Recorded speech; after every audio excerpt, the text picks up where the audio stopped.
Alors, bonjour à toutes et à tous et bienvenue sur IDEALCO pour cette nouvelle webconférence organisée en partenariat avec France Mobilité. Pour ceux qui ne nous connaissent pas, IDEALCO est la plateforme collaborative de la sphère publique et ceux qui ne connaissent pas encore France Mobilité, c'est la plateforme en soutien à la loi d'orientation des mobilités. Cette semaine, nous allons parler organisation et gouvernance sur 3 matinées, aujourd'hui, demain et après-demain.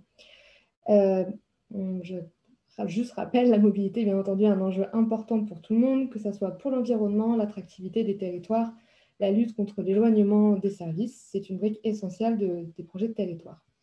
La LOM qui a été promulguée quasi il y a un an a rabattu un peu les cartes quand il s'agit de son organisation, notamment avec la potentielle prise de compétences des communautés de communes. Et aussi en termes de gouvernance et de coopération avec tout ce qui peut être comité des partenariats. Donc nous allons ces 3 matinées revoir un peu ces différents sujets. La crise a aussi impacté au final tout ce qui est mobilité et transport, que ce soit l'économie au niveau des transports publics ou le développement du vélo. Bref, beaucoup de changements pour la mobilité ces derniers temps. C'est aussi un sujet qui n'est pas simple à organiser. Il y a de nombreuses combinaisons qui existent entre les usages, les usagers, les modes de transport. Bref, c'est un enjeu très complexe. Donc, ce matin, nous allons commencer par prendre de la hauteur et prendre un peu de recul, car donc, mobilité n'est pas simple à organiser, mais il faut aussi prendre le temps de regarder un peu dans le futur pour s'organiser au mieux dès à présent. Pour cela, nous recevons M. Rowe du CNRS et du LAET, que je ne dise pas de bêtises, du laboratoire d'aménagement économie des transports, qui va nous parler de la mobilité de demain et de ses enjeux. Nous recevons aussi M. Bertrand Despigny, qui lui va nous parler de la LOM et des enjeux de la prise de compétences. Et enfin, Mme Peigné de Plohermel Communauté, qui, elle, nous permettra de nous ancrer dans le concret et l'opérationnel avec son retour d'expérience sur la réflexion concernant la prise de compétences. Avant de leur laisser la parole, je vous rappelle à tous que vous pouvez poser vos questions grâce au module de questions-réponses qui se trouve en bas de votre écran quand vous êtes sur Zoom et sur la gauche quand vous êtes sur Vimeo. Profitez d'avoir nos interlocuteurs en direct pour poser toutes les questions que vous pourrez avoir. Je me chargerai de les relayer à l'oral à la fin de chaque intervention et à la fin de la matinale, si on a le temps. On pourra vous ouvrir les micros si vous voulez commenter et débattre et même partager aussi vos avis et vos retours d'expérience. Sans plus attendre, je laisse donc la parole à M. Rowe pour commencer et ouvrir ces 3 matinales. Bien, merci. Merci pour l'invitation. Bonjour à toutes et à tous. Je vais partager mon écran. Voilà. C'est parfait. C'est parti. Je vais peut-être masquer la vignette vidéo. Petit réglage de... Voilà. Bon. Donc, je suis ingénieur de recherche au CNRS et directeur de recherche en économie au LAET. Alors, le LAET, Laboratoire Aménagement, Économie, Transport, qui est donc sous la tutelle du CNRS, l'Université Lumière Lyon 2 et l'ENTPE, École d'ingénieurs, l'École de l'aménagement durable des territoires. Donc, à la fois des universitaires, des ingénieurs, des chercheurs CNRS, dans les disciplines économie, aménagement, urbanisme, sociologie et sciences politiques et gestion. Voilà. Donc, et puis une quarantaine de chercheurs à peu près, une quarantaine de personnes, chercheurs et ingénieurs et doctorants également sur ces thématiques. Alors, je vais vous parler donc de la mobilité de demain, quels enjeux, c'est la feuille de route. Alors, je vais... Voilà, bon. Donc, je vais d'abord, pour donner une idée du contexte, les 3 dimensions de la soutenabilité qui sont connues. Première dimension environnementale, avec la problématique des émissions de gaz à effet de serre et la problématique de la pollution locale, la pollution atmosphérique locale et du bruit, alors que concernant la pollution atmosphérique locale, on sait que régulièrement, la France, à travers ces grandes agglomérations, est mise à l'index par la Commission européenne pour des problèmes de pollution locale, de dépassement de seuil d'émission. Deuxième dimension, la dimension sociale. Alors, concernant évidemment la soutenabilité des transports, hein, de la fonction transport, il s'agit d'assurer l'inclusion sociale et territoriale. Question, on le sait, très vive, avec les récentes manifestations des Gilets jaunes. Et puis, troisième dimension, la dimension économique et financière. Il s'agit d'assurer le fonctionnement de l'économie à des coûts maîtrisés. Hein, il ne faut pas que l'offre de transport, le fonctionnement du système de transport dérape dans ses coûts. On est confronté à une rareté d'argent public. Hein, on va revenir dessus, notamment avec la question des conséquences de la pandémie. Et en même temps, on est dans un contexte général, de réduction de la pression fiscale, que ce soit sur les entreprises ou sur les ménages. Alors, dans ce contexte global, qu'est-ce qu'on peut faire? Alors, évidemment, comme la question qui vient en premier lieu, qui domine un peu le tout, c'est la question environnementale depuis un certain nombre d'années.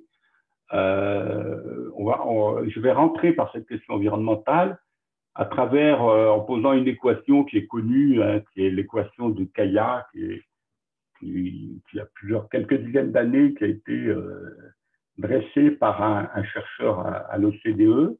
Je l'ai adaptée à notre propos. Alors, les émissions de gaz à effet de serre du transport sont le résultat d'un certain nombre de multiplications. Alors, je commence par le bas. La premier effet, c'est la croissance économique et démographique, la population et le PIB. C'est une donnée face auquel, de toute façon, les collectivités locales ne peuvent pas grand-chose, mais qui est une croissance générale qui va influer évidemment sur le total, le montant absolu des émissions.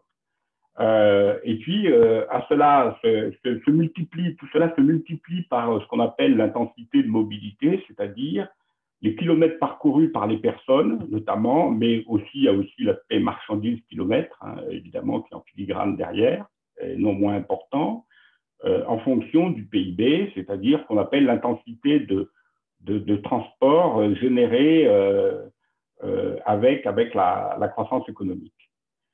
On a une troisième multiplication qui est les véhicules kilomètres rapportés aux passagers kilomètres, donc qui correspond au taux d'occupation des véhicules. Alors évidemment, si on est en voiture solo, ben, on fera plus de véhicules kilomètres que si on est dans un bus plein, dans un car plein ou dans un train. Ensuite, quatrième terme de l'équation, l'énergie consommée au véhicule kilomètre, donc il y a la consommation unitaire des véhicules. Et puis, dernier terme, le contenu en carbone de l'énergie, c'est-à-dire au kilowattheure ou au kilowatt d'énergie que je consomme, quelles sont les émissions, notamment en CO2, pour ce qui est le carburant fossile, quelles sont les émissions, les quantités de CO2 émises. Alors, dans le total de tout cela, j'identifie ce qui relève en quelque sorte des moyens d'action des collectivités locales, notamment, puisqu'elles peuvent agir à travers, par exemple, ce dont on parle beaucoup aujourd'hui, à travers les ZFE, les zones de contrôle d'émissions. On peut agir sur la circulation des véhicules en fonction de leur consommation, en fonction de leurs standards, etc. Interdire ou pas tel ou tel type de véhicule. On peut agir sur les taux d'occupation des véhicules à travers différentes politiques de report modal ou autres. Je vais revenir là-dessus, hein, effectivement. Et puis, on peut agir sur l'intensité de mobilité à travers les kilomètres parcourus et le nombre de déplacements effectués, etc. Alors, donc, je vais revenir sur ces différentes questions à travers en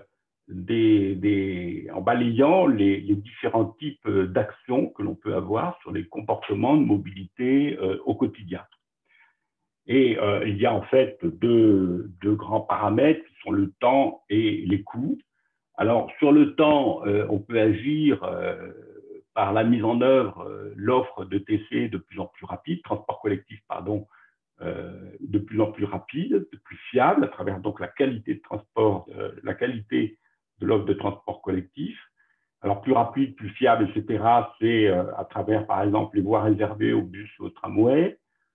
Évidemment, quand on fait du métro, qui est assez coûteux, effectivement, on garantit d'emblée une certaine vitesse de parcours hein, pour les trains. Mais aussi, on peut agir sur le temps à travers le covoiturage, hein, à travers les voies réservées au covoiturage et à travers les politiques en faveur du vélo, puisqu'on peut, avec le vélo, dans des agglomérations congestionnées, grâce au vélo, avoir des temps de parcours assez compétitifs par rapport à la voiture. Et donc, on peut effectivement soit améliorer les offres alternatives à la voiture, soit ralentir la voiture. Hein, donc, en agissant sur la concurrence entre modes à travers les vitesses relatives. Donc, il peut y avoir implicitement une politique qui consiste à laisser la congestion routière malgré tout se développer, mais jusqu'où, au risque de rendre le fonctionnement de la ville de plus en plus difficile, de plus en plus coûteux. Ça veut dire des artisans, par exemple, qui mettront beaucoup de temps pour aller sur leur chantier, les gens qui se mettront de plus en plus de temps pour se rendre à leur travail. Donc, il y a des limites à la congestion routière, à l'extension, au développement de la congestion routière. Donc, l'autre dimension pour agir sur les comportements, c'est les coûts. Donc, les coûts sur l'usager, pardon, à travers le subventionnement des usagers des transports collectifs. Hein, on sait que les usagers couvrent, selon les différentes agglomérations, de l'ordre de 30% en fait, hein, 25-30% du coût complet des transports collectifs. L'autre partie étant couverte d'une part par le versement transport, donc une taxe sur la masse salariale des employeurs, qu'il s'agisse des entreprises ou des administrations publiques, et l'autre partie étant couverte par les impôts locaux, hein, par les recettes, par le fonctionnement, par les subventions, pardon, des collectivités locales qui proviennent en fait des contribuables.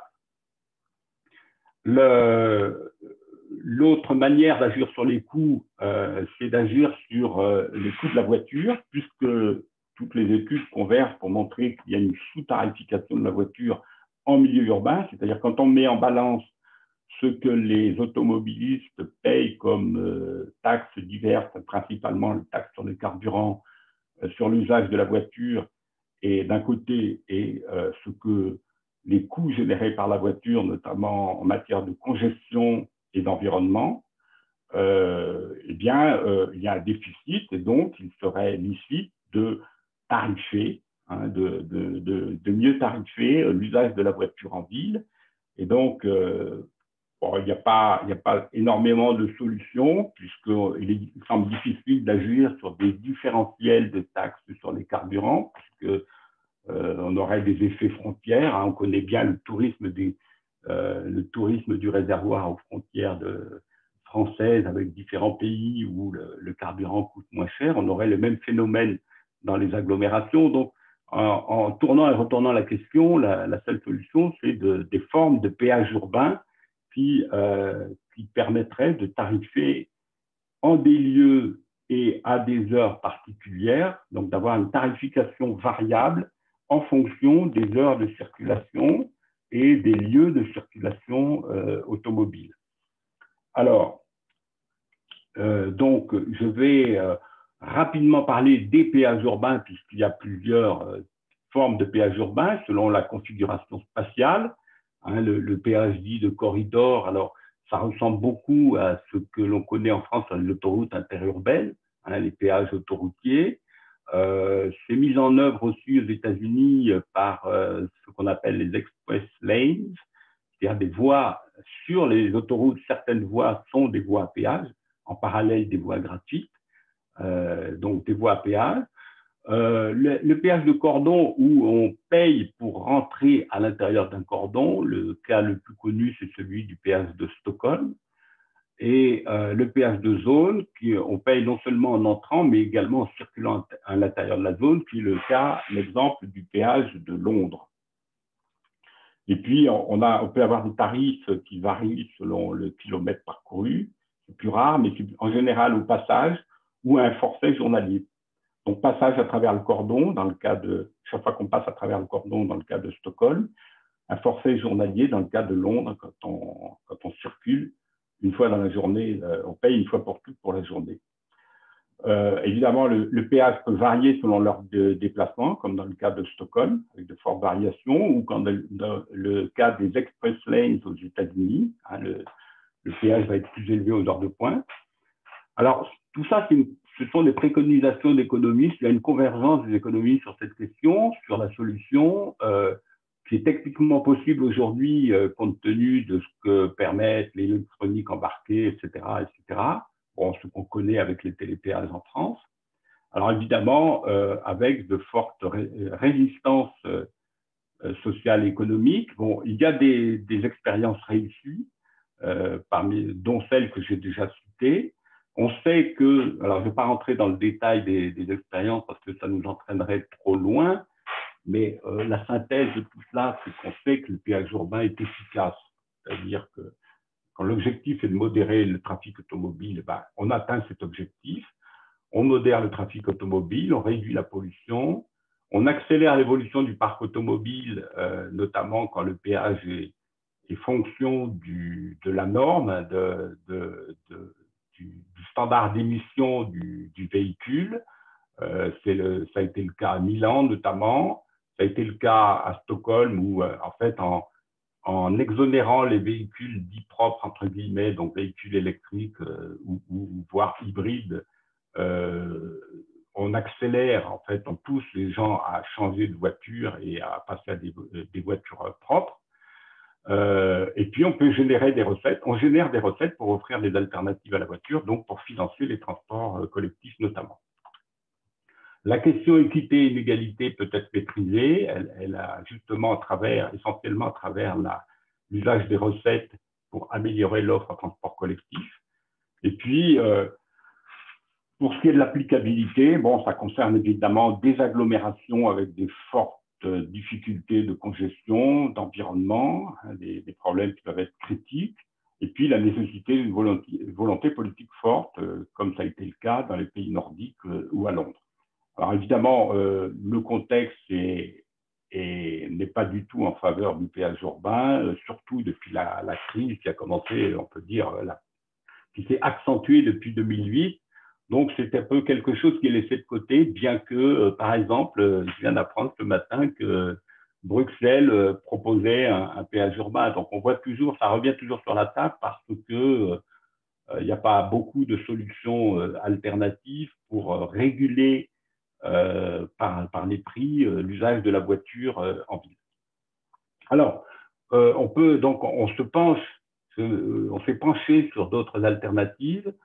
Comment développer, subventionner des modes alternatifs à la voiture solo. Et donc, je vais vous parler d'une étude qu'on a fait assez récemment, ces 2 dernières années, sur Lyon notamment, où on s'est interrogé donc sur le potentiel d'alternatives telles que les transports collectifs, le covoiturage ou le vélo, donc couplé évidemment à l'évolution technologique des véhicules du point de vue des émissions de CO2 pour se conformer à la stratégie nationale bas carbone sur laquelle je vais revenir. Alors, cette étude, elle a été effectuée sur 2 territoires assez contrastés, un carré métropolitain, la zone métropolitaine lyonnaise, et un carré périurbain, donc à l'ouest de Lyon, bien contrasté avec des densités très différentes, des offres de transport très, très différentes. On avait aussi un 3e carré, un carré périurbain strasbourgeois, pour faire un petit peu le pendant que j'évoquerai à l'occasion. Donc, l'objectif, c'est comment peut-on, comment le transport peut se conformer à la stratégie nationale bas carbone qui vise une décarbonation complète dans sa dernière version à l'horizon 2050. Alors, la conclusion, et je vais revenir sur certains aspects, la conclusion globale, c'est que de notre étude, c'est que le potentiel des transports collectifs est très faible sur le périurbain. Il est plus élevé sur l'agglomération lyonnaise, évidemment, puisqu'il y a déjà une offre très importante. Mais il faudrait, malgré tout, compte tenu de la saturation actuelle de l'offre, notamment dans la partie centrale, il faudrait encore les développer, ce qui veut dire donc des coûts de développement assez élevés de développement et de fonctionnement, et même ce potentiel ne garantit pas l'atteinte de l'objectif de la stratégie nationale bas carbone. Et on montre qu'on atteint cet objectif si, en accompagnement de l'évolution de la technologie des véhicules qui font une bonne partie du chemin, plus de la moitié, voire les 2/3 du chemin, on développe, on passe à des comportements de covoiturage et de vélo sur lesquels je vais un peu plus détailler. Alors, sur le vélo, on a une part des déplacements au vélo qui est inférieure à 2% selon la dernière enquête ménage, celle de 2015. Donc, on a évidemment l'exemple d'autres agglomérations en Europe où on a des chiffres beaucoup plus élevés. Tout simplement, on rappelle ces chiffres parce que, pour montrer que la marge quand même d'amélioration est assez conséquente dans les agglomérations françaises. Même si la championne Strasbourg n'est qu'à 8% encore assez faible par rapport aux autres agglomérations européennes. Un constat, c'est que la vitesse du vélo classique est comparable à celle de la voiture en heure de pointe, quand on fait du porte-à-porte. On est vraiment sur du 10-15 à l'heure en voiture en porte-à-porte, à l'heure de pointe. Et puis, cette émergence du vélo à assistance électrique qui permet des vitesses de 20 à 25 km/h avec des portées de plusieurs dizaines de kilomètres. Et donc, nous avons posé l'hypothèse d'un usage raisonnable sur une portée de 10 km en 25 à 30 minutes, c'est-à-dire un déplacement de 10 km à vol d'oiseau, donc de 8 km en tenant compte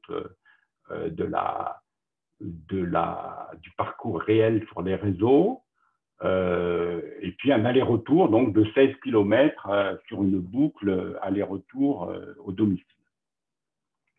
Et donc, voilà un exemple de portée. Alors, ça, ce sont les statistiques, par exemple, des portées domicile-travail, des boucles domicile-travail, dont la source est les fichiers de recensement, MobPro, les bases de données MobPro de l'INSEE. Et donc, sur le carré ouest lyonnais, la médiane est de l'ordre de 23 km pour la portée, pour la boucle aller-retour. Évidemment, elle est plus faible dans le carré métropolitain lyonnais. La médiane des boucles domicile-travail est de 12 km.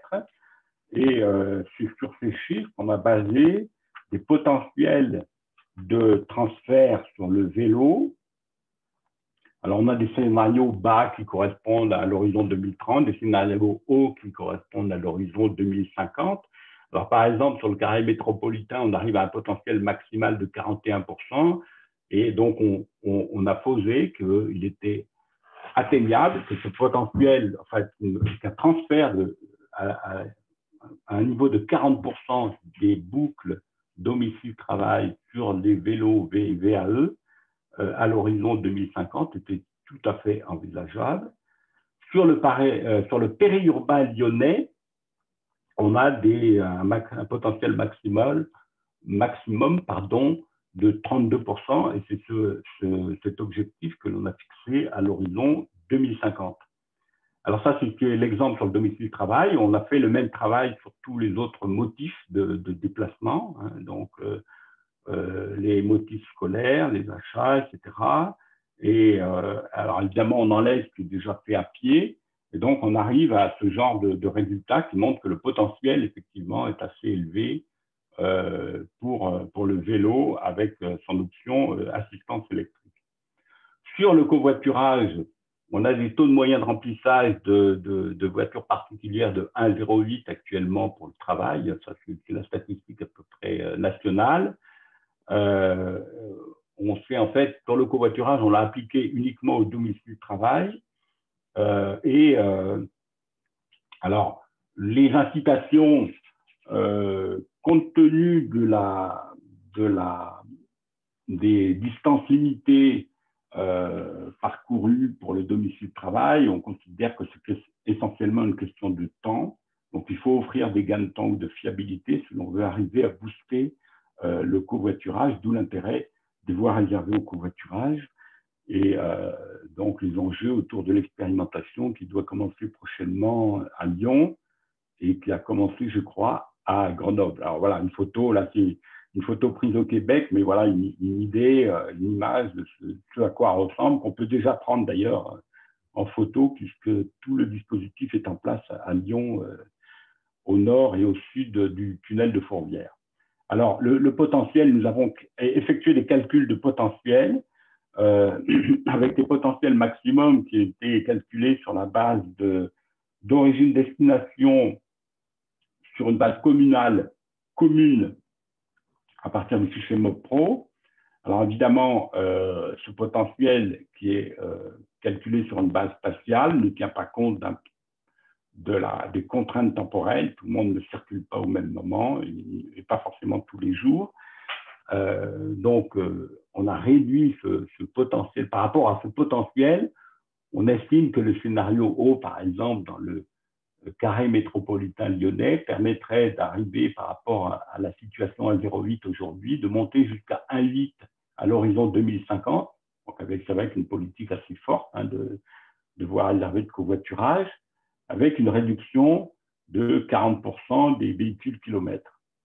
Sur les carrés périurbains, évidemment, le potentiel est bien beaucoup plus faible, étant donné l'éclatement des origines-destinations des navettes domicile-travail, mais on pourrait monter jusqu'à un niveau de 1,4 avec une réduction 1,4 de taux de remplissage, une réduction des véhicules kilomètres de 20%. Voilà. Alors, donc ça, c'est l'étude que l'on a faite et qui montre qu'il y a la possibilité, avec ce genre d'action en faveur du covoiturage et du vélo, pour modifier de manière assez importante les comportements. Je passe maintenant à une nouvelle question, à la considération des nouvelles manières de se déplacer. Tout ce qu'on a vu émerger comme nouveaux modes de déplacement. Alors, tout d'abord, les véhicules en libre service. D'abord, les vélos Vélib, qui ont amené effectivement qui ont eu un grand succès, qui ont été développés un peu partout dans les grosses agglomérations et on compte plutôt en centaines maintenant les offres de vélos en libre service à travers le monde. Qui ont atteint leur rythme de croisière au moins à Lyon. Bon, je passe sur les difficultés du changement de prestataire à Paris autour de Vélib, mais ces systèmes en général ont atteint leur rythme de croisière, mais avec évidemment des niveaux de subventionnement assez élevés. Sur les voitures, ce qu'on appelle l'autopartage, par différence du covoiturage, c'est-à-dire les véhicules qui peuvent être utilisés par des personnes c'est le véhicule qui est partagé, ce n'est pas le déplacement qui est partagé comme dans le cas du covoiturage. Donc, j'ai cité les différentes expériences, puisque Autolib a disparu, Communauto est toujours présent, notamment en région Île-de-France, Car2Go, etc. On a là, par contre, beaucoup de démarrage et d'échecs. On a des systèmes qui sont loin d'avoir trouvé leur équilibre financier, leur modèle financier, leur modèle d'affaires, si on peut dire. Le troisième type, grande catégorie, ce sont les trottinettes électriques. Là aussi, on a quand même, outre les difficultés d'acceptabilité, etc., l'impossibilité de trouver un modèle économique viable sans subvention. Deuxième grande catégorie, ça concerne en fait l'irruption des acteurs du numérique. à travers le guidage GPS, alors guidage de la circulation, qui sont des habitudes établies, hein, notamment avec la célèbre application Waze, qui montre que du point de vue des collectivités locales, bon, on n'a plus grand-chose à espérer du guidage par les panneaux indicateurs conseillant de prendre tel ou tel itinéraire. On peut dire que maintenant, le conducteur ne regarde même plus les panneaux, mais suit son GPS, son application de guidage, ce qui pose effectivement des problèmes épineux en matière de gestion de circulation. Mais on trouve aussi cette irruption dans des acteurs du numérique dans les réseaux des transports en commun urbains, avec des enjeux autour de l'information, de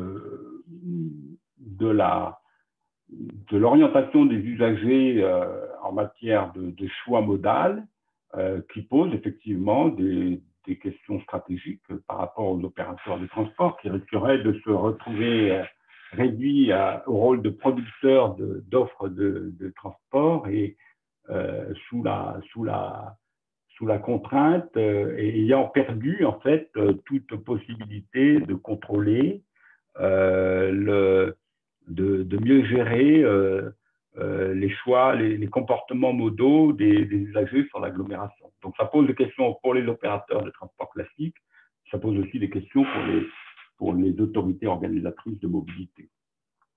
On a aussi les nouveaux services de taxi entre guillemets, hein, c'est du Uber Lyft avec leur plateforme qui remettent en cause, qui bousculent complètement l'offre classique du taxi. Alors Uber Lyft qui connaissent un certain succès outre-Atlantique, qui sont pour le moment contrés par la régulation dans la plupart des pays européens, mais qui sont aussi là comme source de révolution, entre guillemets, dans les services de mobilité. Enfin, dernière catégorie, les plateformes de covoiturage. On connaît le succès de BlaBlaCar, mais il y a un enjeu, effectivement, autour des plateformes de covoiturage sur la mise en œuvre, donc sur le développement du covoiturage dans les agglomérations urbaines. Ensuite, demain, la voiture autonome. Alors, je n'en parlerai pas plus, mais demain, peut-être dès demain, puisque la technique, on peut le dire, est prête, mais se posera tôt ou tard le problème pour les collectivités locales de décider quelle attitude, notamment réglementaire, régulatoire, avoir face à des voitures autonomes qui circuleraient en ville. Alors, je vais conclure. Je ne peux pas conclure, évidemment, sans aborder la question des conséquences de la pandémie sur les systèmes de transport. Que peut-on dire des comportements? Alors, il y a des sources encore éparses, Lyon, avec des connaissances plus ou moins précises, Zurich, où on a un groupe de recherche qui publie, qui met en ligne, puisqu'ils ont un panel qui préexistait avant la pandémie et qu'ils ont réactivé, qui permet de suivre très précisément les comportements de mobilité. Alors, ce que l'on sait en gros, c'est qu'il y a une convergence entre les différentes agglomérations. On constate une forte hausse de l'usage du vélo après les périodes de confinement. Hein, le confinement lui-même a provoqué une chute brutale de la mobilité. Et au sortir du confinement, qu'est-ce qu'on constate? Une forte hausse du vélo, une baisse de la fréquentation des transports collectifs urbains et un rétablissement rapide de la voiture particulière. Alors, quelles sont les raisons, quelles sont ces tendances et quelle est la pérennité de ces changements? Alors d'abord, la hausse du vélo était déjà en cours avant la pandémie, donc on constate un petit peu, en fait, une accélération de cette tendance. Les changements vont-ils rester pérennes? Il est sûr que on va avoir un effet pérenne me semble-t-il, du télétravail.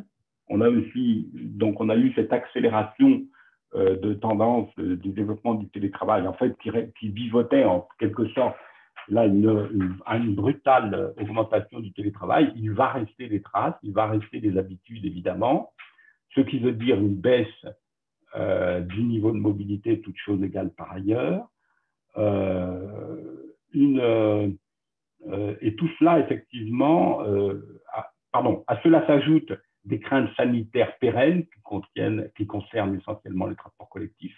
La crainte de prendre les transports collectifs pour être avec la crainte d'être contaminé, qui concerne à la fois les transports collectifs et le covoiturage, et donc des inquiétudes sur le modèle économique des transports collectifs urbains, qui repose, comme j'ai déjà dit, sur ces trois sources, les recettes, trois sources de financement, recettes de la clientèle, donc la clientèle qui a baissé, qui semble s'être stabilisée à un niveau de 80% par rapport à l'avant-pandémie, donc baisse durable, pérenne, point d'interrogation des recettes de la clientèle, baisse du versement en transport du fait de la crise sur les entreprises notamment, et puis les contraintes de finances locales, la contrainte qui est exacerbée. Donc une réelle inquiétude sur le modèle des transports collectifs urbains. Le quoi qu'il en coûte, on a vu à opérer en région Île-de-France, où le gouvernement a mis la main à la poche pour sauver, parce qu'en filigrane, derrière, les deux opérateurs principaux concernés sont deux entreprises publiques, RATP et SNCF. Mais que va-t-il se passer dans les réseaux de province? Grosse inquiétude. Donc voilà pour ce qu'on peut dire à l'état actuel sur la pandémie. Alors je conclurai rapidement. Donc voilà, on a évidemment des politiques volontaristes nécessaires sur les changements de comportement, mais avec des coûts qui ne sont pas forcément faramineux dans ce qu'on a montré sur notre étude sur Lyon, là autour du vélo, qui ne sont pas non plus négligeables, le développement d'infrastructures cyclables, etc. Développement de voies réservées, mais là qui sont prises sur des voies existantes, avec effectivement probablement des problèmes d'acceptabilité. On va voir comment ça se passe. Donc, malgré tout, un sentier que nous pensons soutenable pour le système de mobilité du quotidien. Merci pour votre attention. Merci beaucoup pour votre présentation. Je propose donc à tous les participants qui auraient des questions de les poser dès maintenant. Pour rappel, vous avez le module de questions-réponses en bas de votre écran et celui sur la gauche sur Vimeo. On va laisser quelques minutes. Hop, je vais arrêter votre partage d'écran. Voir si nous avons des questions. Si des questions vous viennent par la suite, Monsieur Roux reste parmi nous, on pourra y répondre après.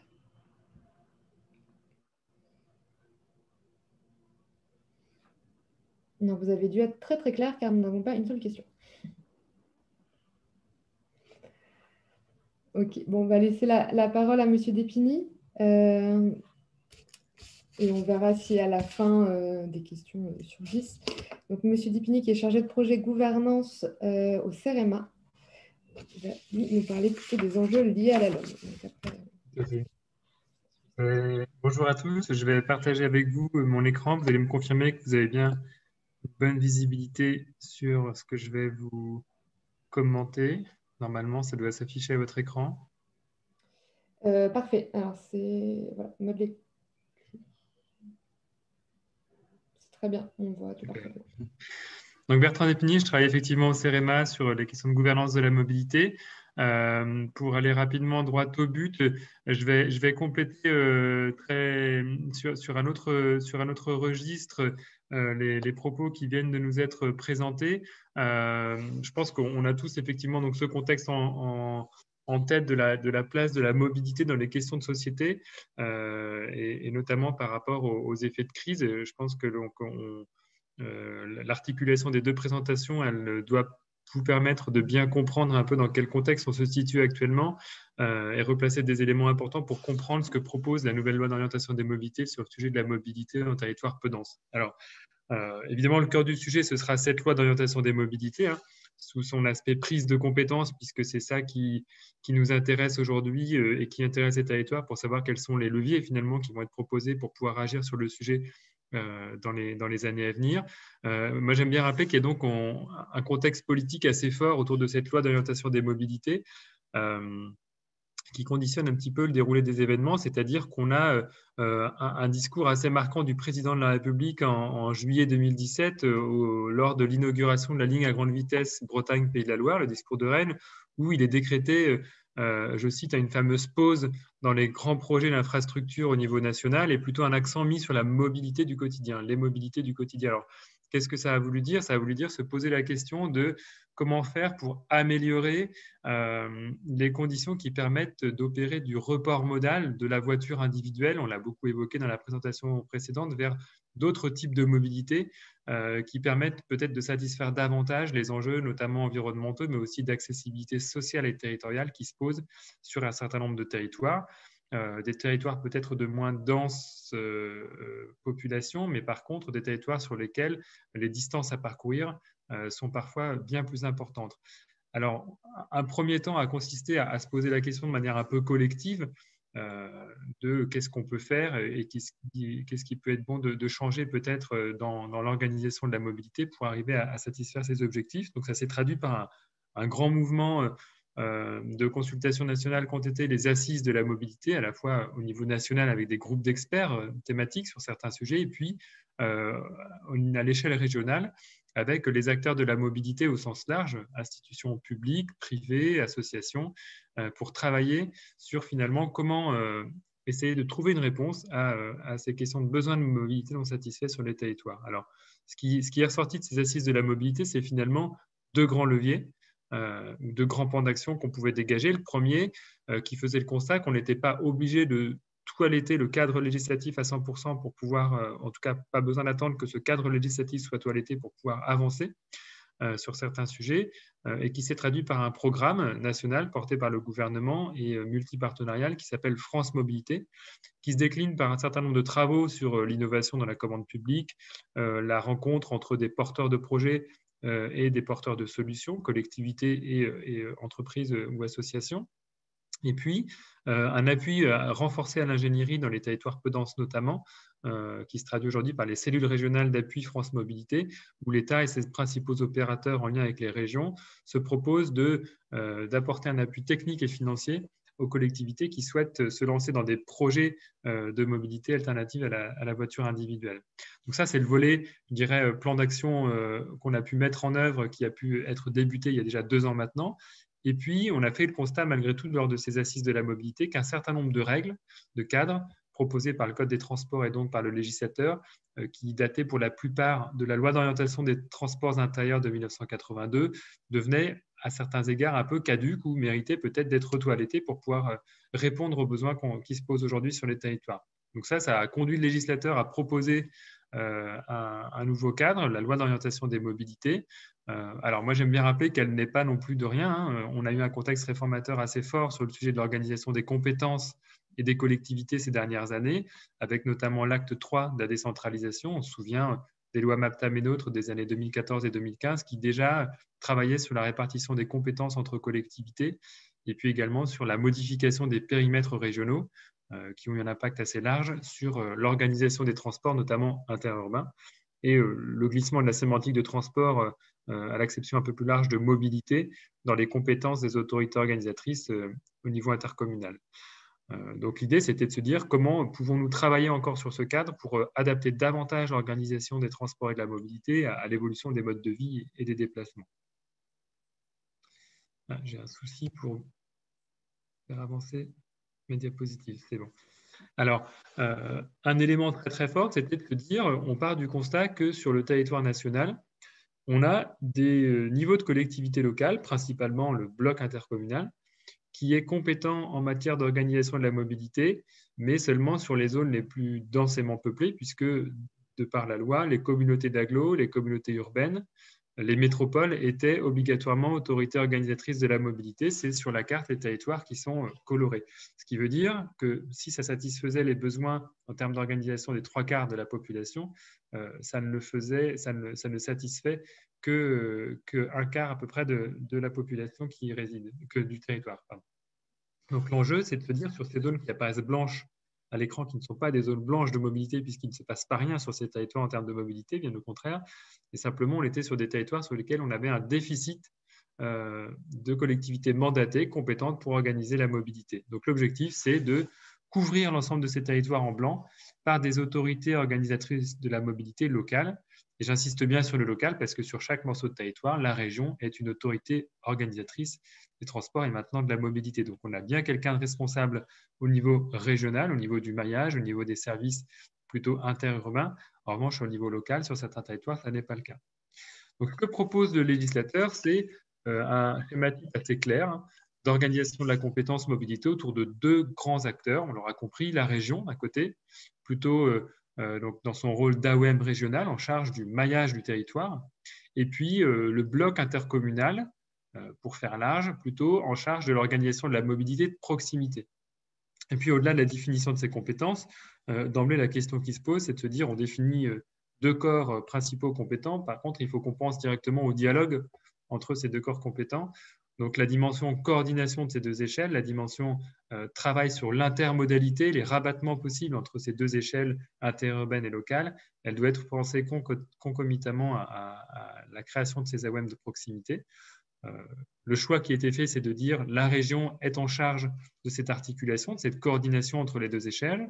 Et on propose de décliner cette coordination pour être plus opérationnelle à l'échelle d'un bassin de mobilité qu'on doit voir comme un territoire sur lequel s'exprime une demande de mobilité, sur laquelle on observe des pratiques de mobilité. Donc, c'est plutôt un territoire de demande, puisqu'on fait le constat que les autorités organisatrices de la mobilité, et donc leurs ressorts territoriaux ne correspondent nécessairement pas, n'épuisent pas les mouvements de déplacement qu'on observe au quotidien. Donc, l'idée, c'est de se dire, on fait le constat que ces limites territoriales n'épuisent pas tous ces besoins, on recherche une échelle un peu plus pertinente pour travailler ensemble. C'est le bassin de mobilité et on l'outille avec un outil qui nous permet d'avoir une scène de dialogue entre la région et les AOM du territoire, les gestionnaires d'infrastructures, les départements, en se disant le contrat opérationnel de mobilité, il est cet outil à l'échelle de ce bassin de mobilité qui permet de travailler pour proposer des offres cohérentes sur un bassin sur lequel on observe une demande cohérente. Alors concrètement, qu'est-ce qui se passe pour les communautés de communes? La communauté de communes, en 2021, finalement, on dit c'est le moment où on vous propose de vous poser la question préférentiellement de prendre ou de ne pas prendre la compétence mobilité, soit à l'échelle de la communauté de communes, soit plus tard à une échelle un peu plus large, c'est-à-dire en transférant cette nouvelle compétence mobilité à un syndicat mixte de transport qui peut porter un PNR également, qui peut porter un SCOT, ou un pôle d'équilibre territorial et rural, donc les PETR, les ex-pays. Mais par contre, ce que le législateur dit aussi, c'est si une communauté de communes fait le choix de ne pas prendre cette compétence, on garantit qu'il ne se passera pas rien sur le territoire, puisque la région devra obligatoirement, par substitution, jouer ce rôle d'AOM local. Donc, très concrètement, ça se traduit par un calendrier de plus en plus serré, puisqu'on avance dans le temps, avec une première échéance le 31 mars 2021, qui est l'échéance à laquelle les communautés de communes doivent s'être prononcées, doivent avoir délibéré pour indiquer si elles souhaitent se saisir de cette compétence mobilité. Si elles le font, et si la délibération est positive, commence à courir un délai de 3 mois, au cours duquel les communes membres de cette intercommunalité doivent s'être prononcées par délibération concordante également pour transférer leurs compétences mobilité qu'elles détiennent de base à la communauté de communes. Dans ce cas, au 1er juillet 2021, la communauté de communes devient AOM sur son territoire et, comme je l'ai indiqué, si ce n'est pas le cas, la région joue ce rôle d'AOM local. Alors concrètement, on parle de prise de compétences d'organisation de la mobilité. Qu'est-ce que ça veut dire? Par quoi ça se traduit? Eh bien, c'est une possibilité pour la communauté de communes d'élaborer sa stratégie de mobilité, c'est-à-dire elle est compétente en matière de mobilité, c'est bien elle qui, sur son territoire, est le corps public collectif légitime pour penser une politique de mobilité sur l'intégralité de son territoire. Ça veut dire que c'est elle aussi qui est identifiée dans l'écosystème local de la mobilité comme étant l'acteur légitime auprès duquel on se réfère pour développer des services, proposer une organisation de services en cohérence avec cette fameuse stratégie de mobilité portée par la collectivité et comme pour n'importe quel autre type de compétence. Donc, c'est bien elle qui décide des services qu'elle va organiser, qu'elle souhaite organiser ou qu'elle souhaite soutenir dans l'organisation.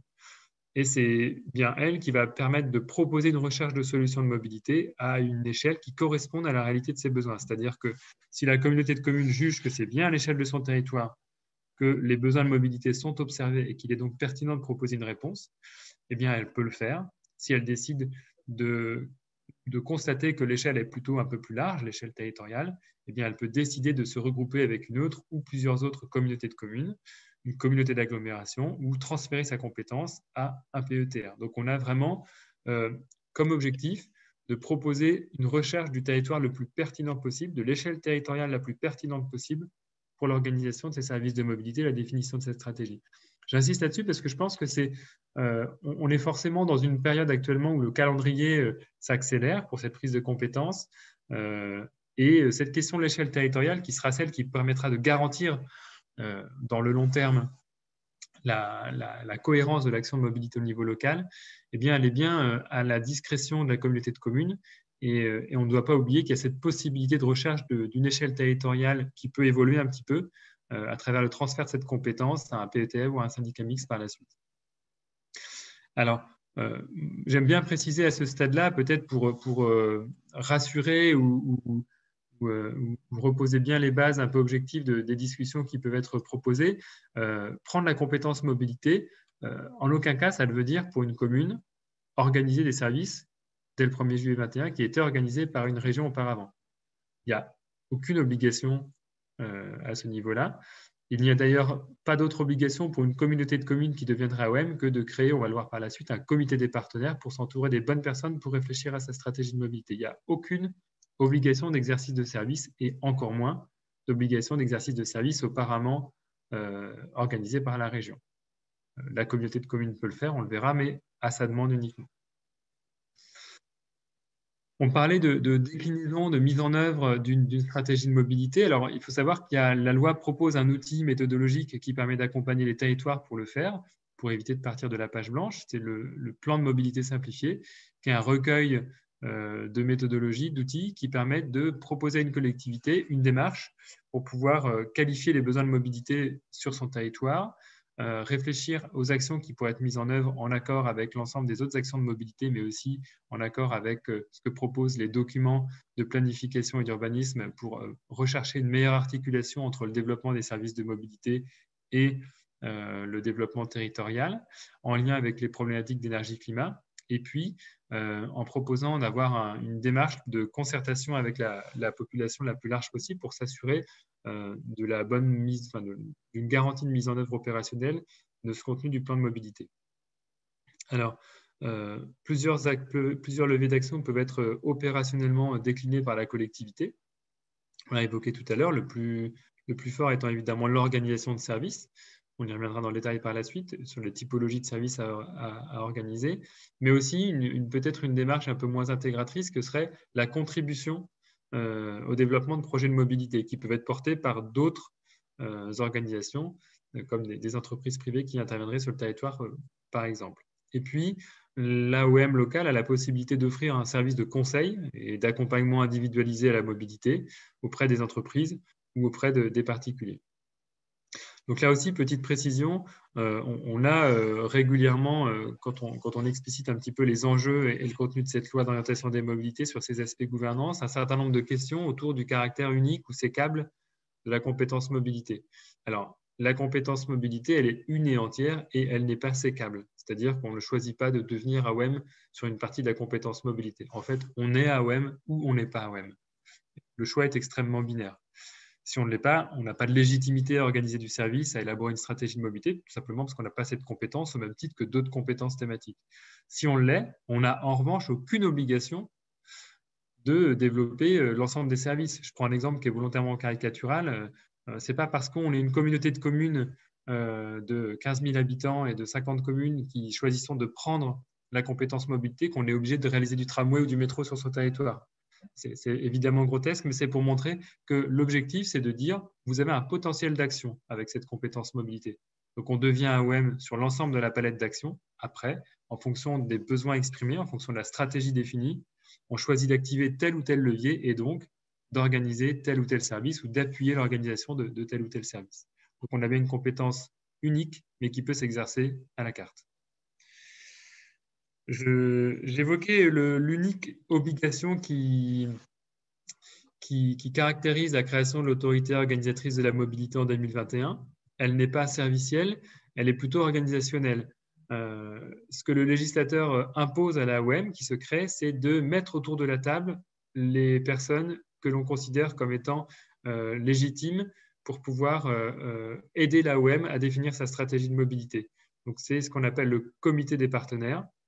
Donc, il est composé d'acteurs locaux, que sont des représentants des employeurs ou des représentants des usagers et des habitants. Ça, c'est ce que la loi demande de manière obligatoire, d'avoir ce comité des partenaires avec ces représentants des employeurs, des usagers et des habitants.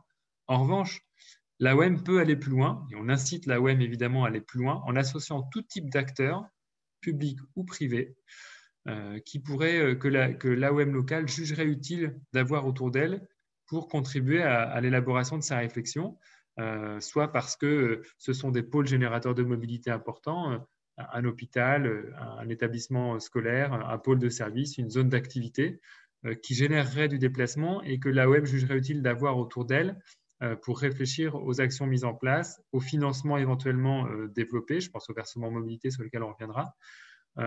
Et ce comité des partenaires, il a vocation à informer, à concerter, à communiquer de manière annuelle sur cette politique de mobilité. Le pari qui est fait, c'est plus cette politique de mobilité elle sera construite de manière partenariale, plus elle aura de chances d'être mise en œuvre. Il n'y aura pas de mauvaise surprise entre ceux qui prendront des décisions et ceux qui mettront en œuvre les orientations ou qui deviendraient des usagers potentiels des services de mobilité. En revanche, ça ne délégitime pas ou ça ne déresponsabilise pas l'AOM, c'est-à-dire que la collectivité responsable, c'est bien l'AOM. Ce comité des partenaires, il n'a pas de rôle décisionnaire. Quelque part, l'exécution de ces stratégies, elle revient bien à l'AOM. Par contre, elle doit être élaborée de manière partenariale. J'évoquais l'échelle de coordination entre l'AOM locale et la région et cette échelle intermédiaire du bassin de mobilité. Donc, l'idée, c'est bien de dire la région prend le pilotage de cette strate intermédiaire, de cette coordination. Elle définit un bassin de mobilité, des bassins de mobilité. Une région est divisée, subdivisée en plusieurs bassins de mobilité qui sont composés de plusieurs EPCI à fiscalité propre. C'est la maille de base.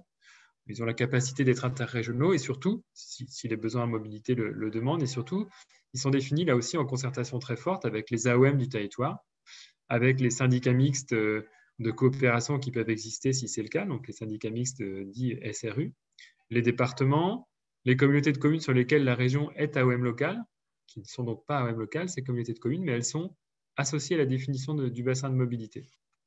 Et sur ce bassin de mobilité, on propose donc un outil, le contrat opérationnel de mobilité, qui est une scène de travail collectif, là aussi qui est piloté, dont la définition est pilotée par la région. Et il est composé, ce contrat opérationnel de mobilité, de toutes les AOM du bassin, des syndicats mixtes de coopération, là encore, des départements et des gestionnaires de gares ou de pôles d'échange. Donc, ce qu'on peut voir, c'est que la communauté de communes qui n'a pas choisi de prendre la compétence mobilité, elle n'est donc plus partie prenante de ce contrat opérationnel de mobilité. En tout cas, pas de manière obligatoire. Après, rien n'interdit une région d'associer une communauté de communes qui ne serait pas AOM à ce contrat opérationnel de mobilité, mais c'est vrai que l'idée de ce contrat opérationnel de mobilité, c'est bien de travailler sur l'offre. Et donc, les offreurs de mobilité, c'est soit ceux qui sont compétents pour le faire, donc les AOM, soit ceux pour lesquels l'infrastructure dont ils ont la charge peut contribuer au développement des services de mobilité, typiquement une voirie ou un pôle d'échange. C'est pour ça qu'on les mentionne. Alors, l'objectif de ces contrats opérationnels de mobilité, c'est de se mettre tous autour de la table pour travailler sur la coordination entre les différents modes. Donc, ce n'est pas nécessairement nouveau en termes de technique. Par contre, c'est nouveau à cette échelle-là et c'est nouveau dans son caractère systématique et obligatoire.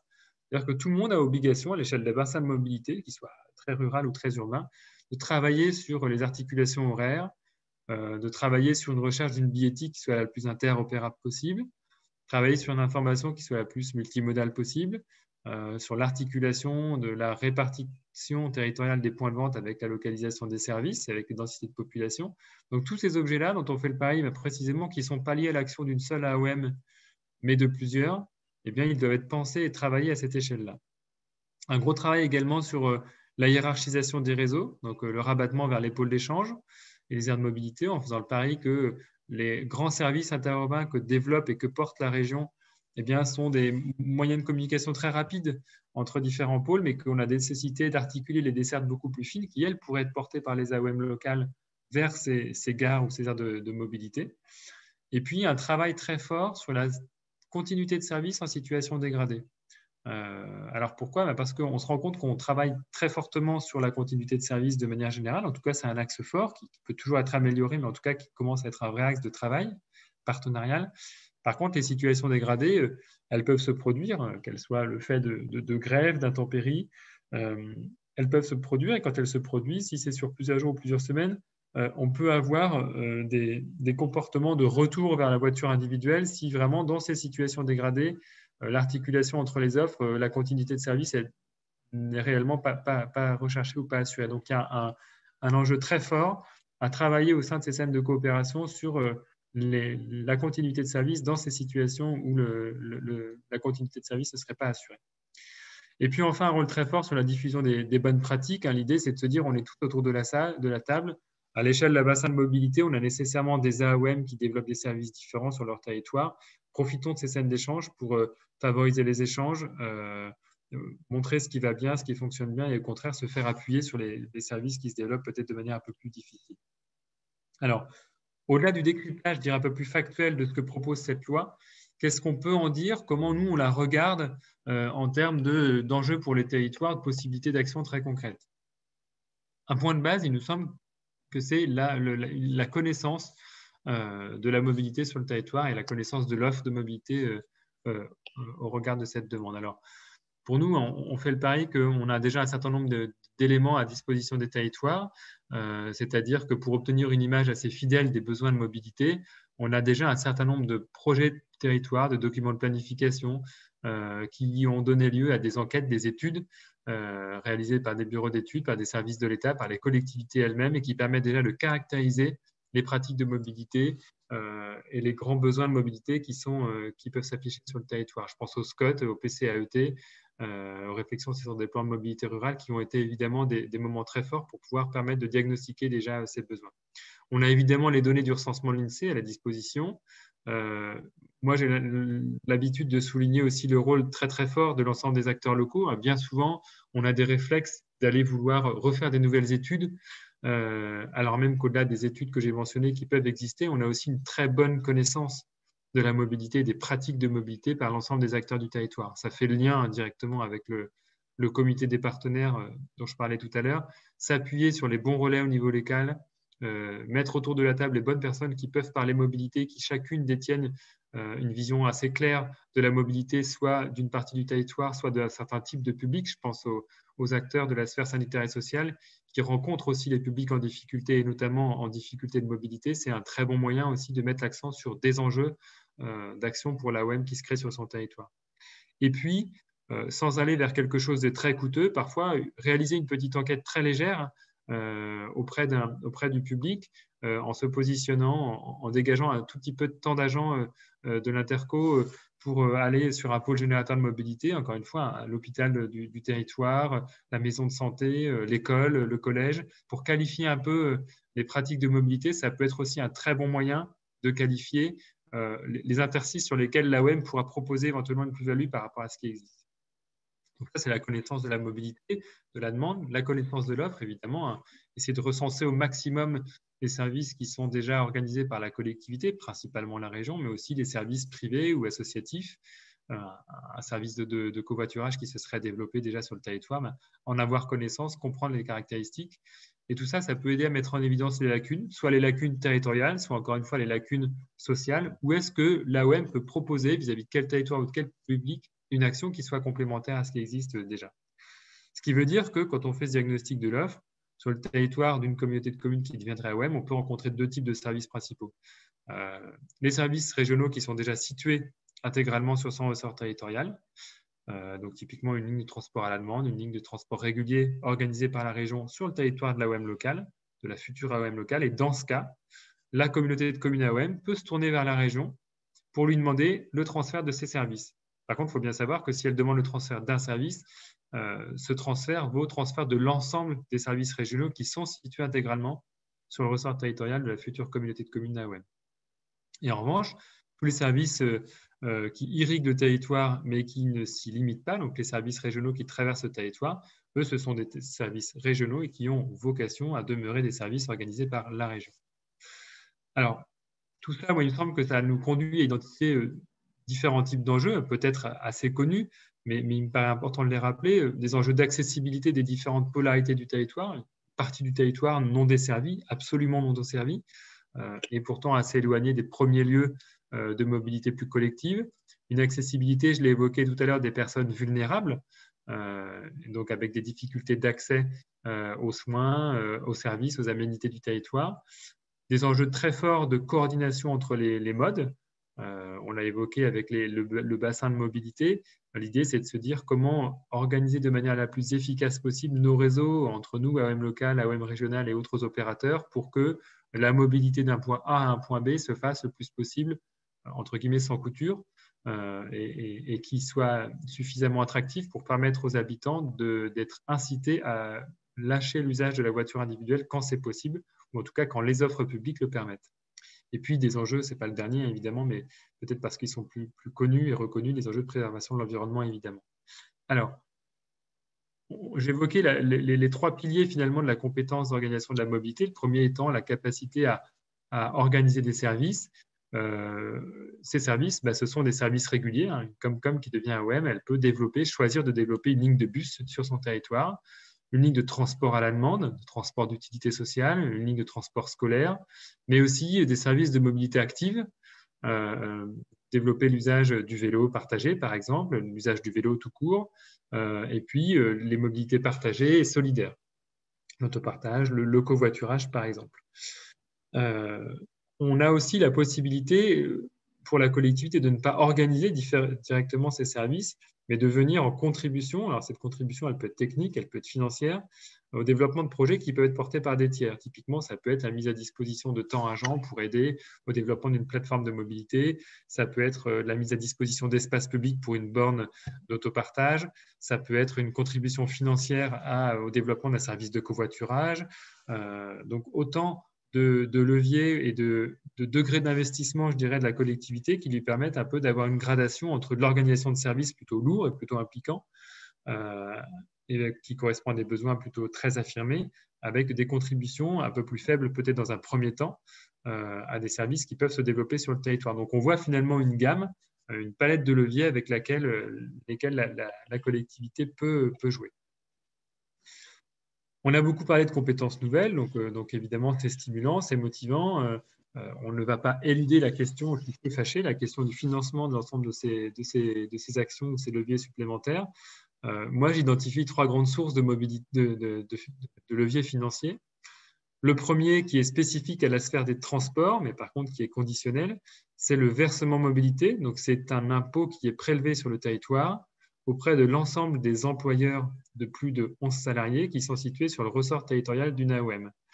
Donc, on a un ensemble de taux qui sont fixés par la loi, des caractéristiques du territoire, et puis on a une dimension politique, c'est le choix de prélever ou ne pas prélever ce versement mobilité sur le territoire et à quel taux. Les taux plafonds étant définis, après, on peut aller de 0% à ces taux plafonds pour prélever le versement mobilité. Donc, pour moi, il s'agit bien d'un choix politique qui n'est pas une fin en soi, qui est un outil au service d'une politique de mobilité. Donc, la vraie question, c'est qu'est-ce que je veux faire comme stratégie de mobilité sur mon territoire?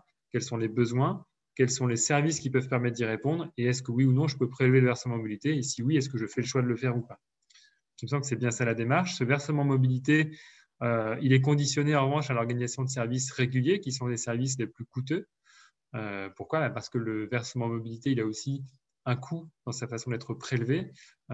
Et donc, les services réguliers qui sont un peu plus coûteux, le législateur a considéré qu'il était approprié de leur permettre d'être éligibles au financement via ce versement mobilité, que la collectivité AOM choisit de prélever via une délibération qui liste spécifiquement les services qu'elle souhaite organiser par la suite. En revanche, si ce versement mobilité est conditionné à l'opération d'un service régulier, son produit peut servir au financement de l'ensemble du champ de compétences de l'autorité organisatrice de la mobilité.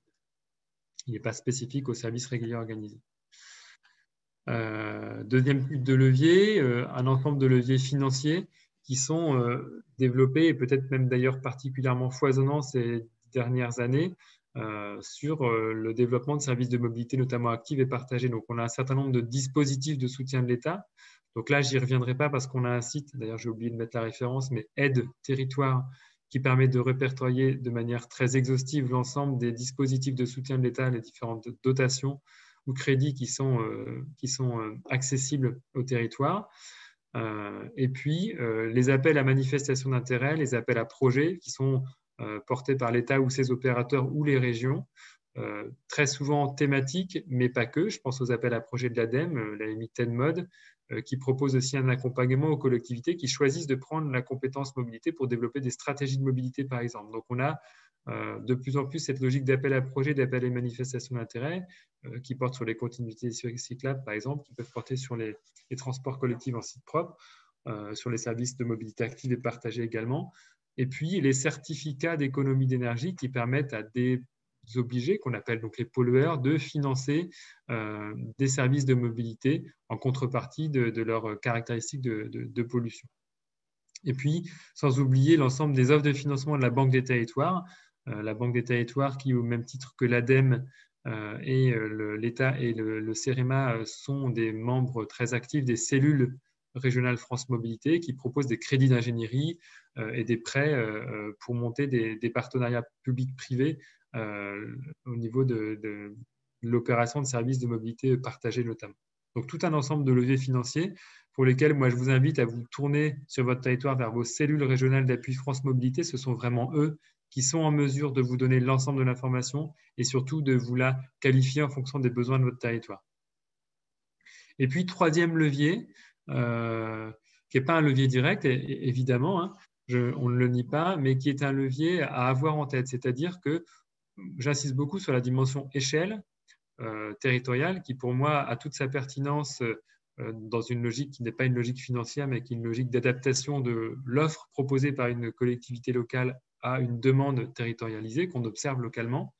Il se trouve que cette question de l'échelle, elle peut aussi avoir un impact positif lorsque on choisit une association entre communautés de communes parce qu'on pense que l'échelle sur laquelle s'expriment vraiment les besoins de mobilité est un peu plus large.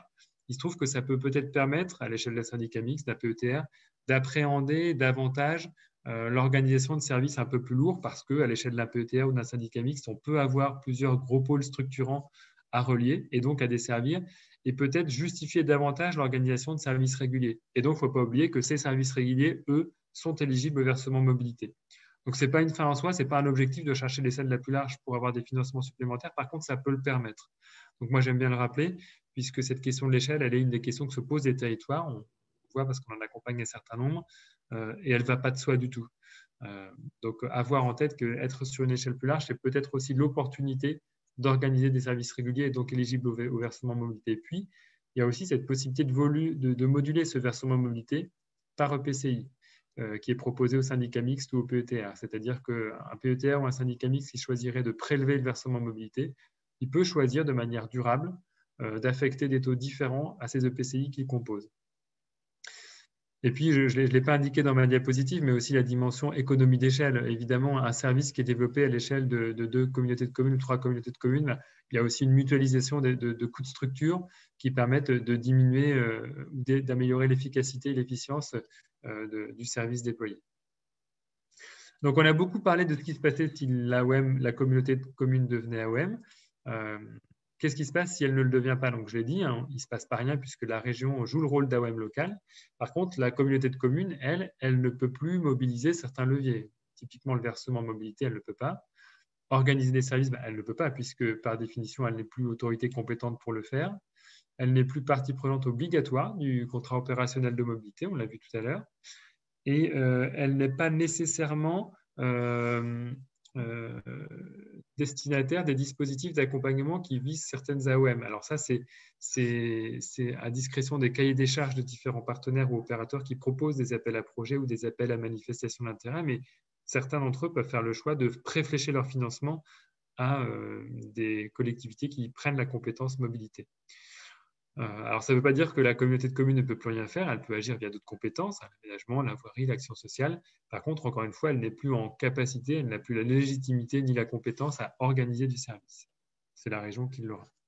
La région, elle dispose donc dans ces cas-là de tous les leviers d'une AOM locale, à l'exclusion du versement mobilité, puisque le législateur n'a pas proposé à la région de pouvoir se saisir de cette possibilité de financement.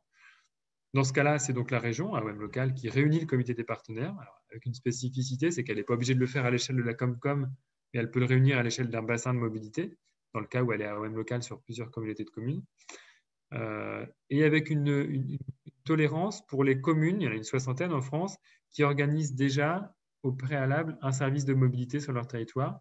Dans ce cas, quand la région devient AOM locale, on permet à la commune de continuer à organiser son service, sans être autorité organisatrice de la mobilité, puisque c'est la région qui l'est localement.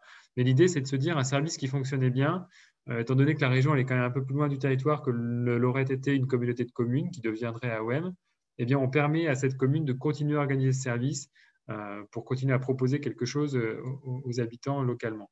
Par contre, l'évolution que la commune peut faire de ce service, elle est assez ténue, c'est-à-dire qu'elle peut le faire évoluer à la marge, mais pas de manière significative. Elle ne peut pas créer de nouveaux services. C'est seule la région AOM locale peut le faire.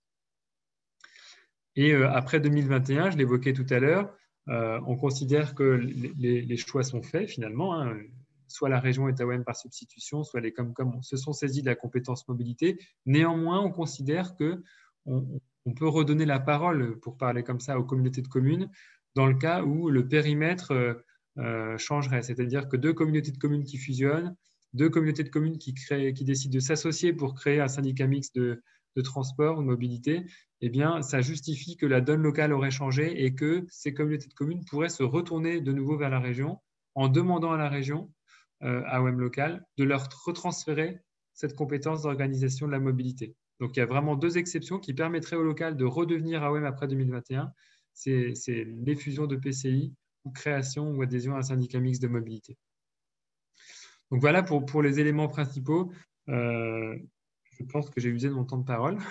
Je suis à votre disposition pour toute question de compréhension, même si j'imagine qu'elles naîtront aussi après l'intervention très, très, très opérationnelle et incarnée qui va suivre et qui éclairera sans doute un certain nombre de mes propos. Merci beaucoup pour ce retour très détaillé sur la prise de compétences et sur la LOM. Effectivement, on a plusieurs questions. Je vous propose qu'on en prenne une ou deux avant de garder le reste pour la fin. Alors,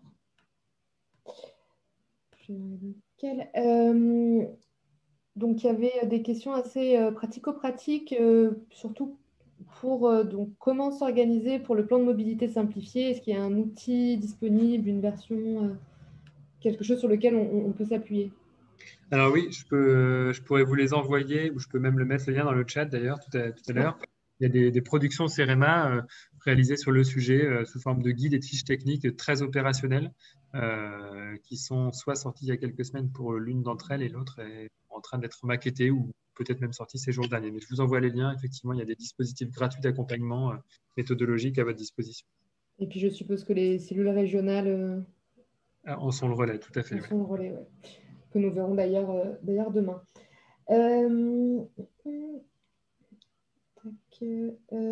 Alors, en cas de transfert de la compétence à un PETR, que deviennent les services régionaux organisés sur le territoire? Alors, en cas de transfert de la compétence à un PETR, on est exactement dans le même cas de figure. Si c'est un PETR qui est composé uniquement de communautés de communes, on est exactement dans le même cas de figure. C'est-à-dire que le PETR devient l'AOM locale. Si le PETR le souhaite, il se tourne vers la région et lui dit, voilà, moi j'ai ces services-là qui sont à vous, qui sont intégralement situés chez moi. Je veux les organiser, je vous en demande le transfert et la région transfère l'ensemble de ces services au PETR. C'était une question de Mme Vénaud. Et alors, Mme Sifferland demande comment le département peut se positionner sur la thématique mobilité. N'ayant pas la compétence, peut-il avoir des moyens d'action pour participer à la dynamique? Alors, le département, il est associé principalement aujourd'hui à deux titres. Au premier titre, il est associé au contrat opérationnel de mobilité que j'évoquais, l'échelle de gouvernance un peu intermédiaire. Il est partie prenante de ce contrat opérationnel de mobilité en tant que gestionnaire de voirie, parce que quand on parle d'implantation de stations de covoiturage, de bornes d'autopartage, on va se tourner vers le département si c'est la voirie départementale. Donc, il est partie prenante à ce titre-là. Et puis, alors, il était toujours un peu autorité organisatrice de second rang, c'est-à-dire que sur certains aspects, il pouvait être délégataire de la compétence régionale. Et puis surtout, ce n'est pas une compétence transport, mais c'est lui qui organise le transport scolaire des élèves en situation de handicap vers leurs établissements scolaires. Donc, c'est une compétence plutôt d'action sociale que de transport, mais ça en fait un acteur du champ de la mobilité encore aujourd'hui. Merci pour cette réponse. On va prendre une dernière question avant de passer à la présentation de Madame Peigné. Juste pour vérifier, donc le prélèvement du versement mobilité est-il toujours conditionné à la mise en place d'un service de transport régulier? Oui. C'était une question de M. Colombet et la réponse au moins était claire et concise. On va laisser du coup Mme Peigné prendre la parole et on prendra les dernières questions qui, à mon avis, seront un peu plus étayées avec le retour d'expérience sur la réflexion de la communauté de Ploërmel. Bonjour à tous, vous m'entendez bien? Très bien. Oui. Alors, je vais essayer de mettre ma présentation à l'écran. Hop. Voilà, vous allez me dire si ça fonctionne bien. Ça, c'est bon. Il faut juste la mettre en plein écran et c'est tout. Voilà. Hop. Allez. Hop.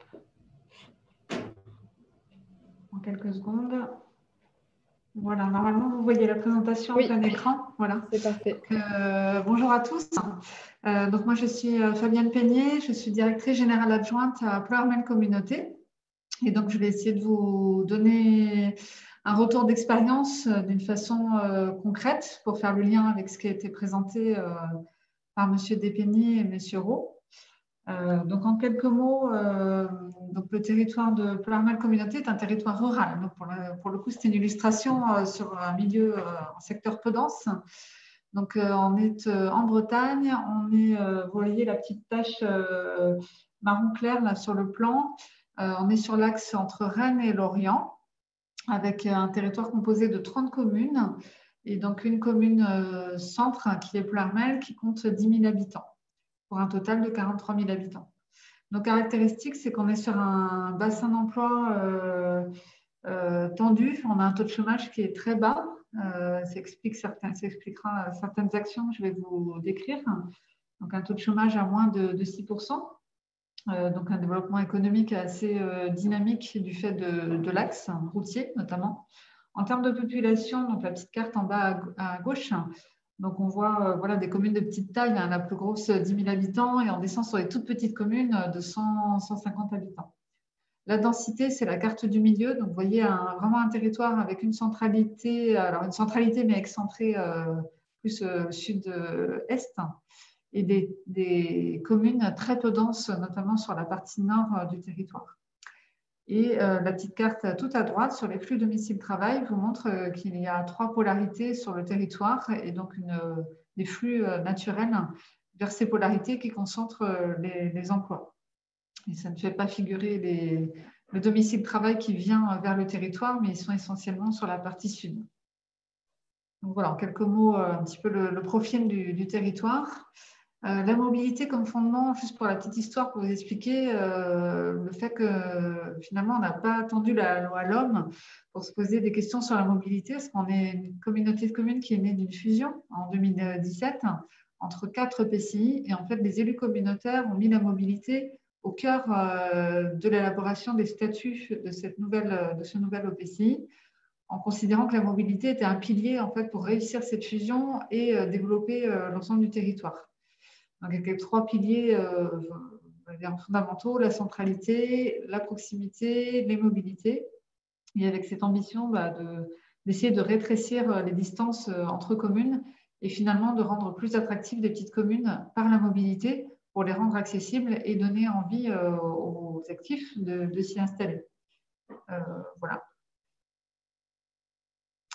Alors, on a développé, du coup, les élus ont souhaité développer, alors comme on parlait des études tout à l'heure, effectivement, dès 2017, les élus ont dit on ne va pas faire d'études pour faire des études, mais on connaît notre territoire, on est capable d'expérimenter des choses tout de suite.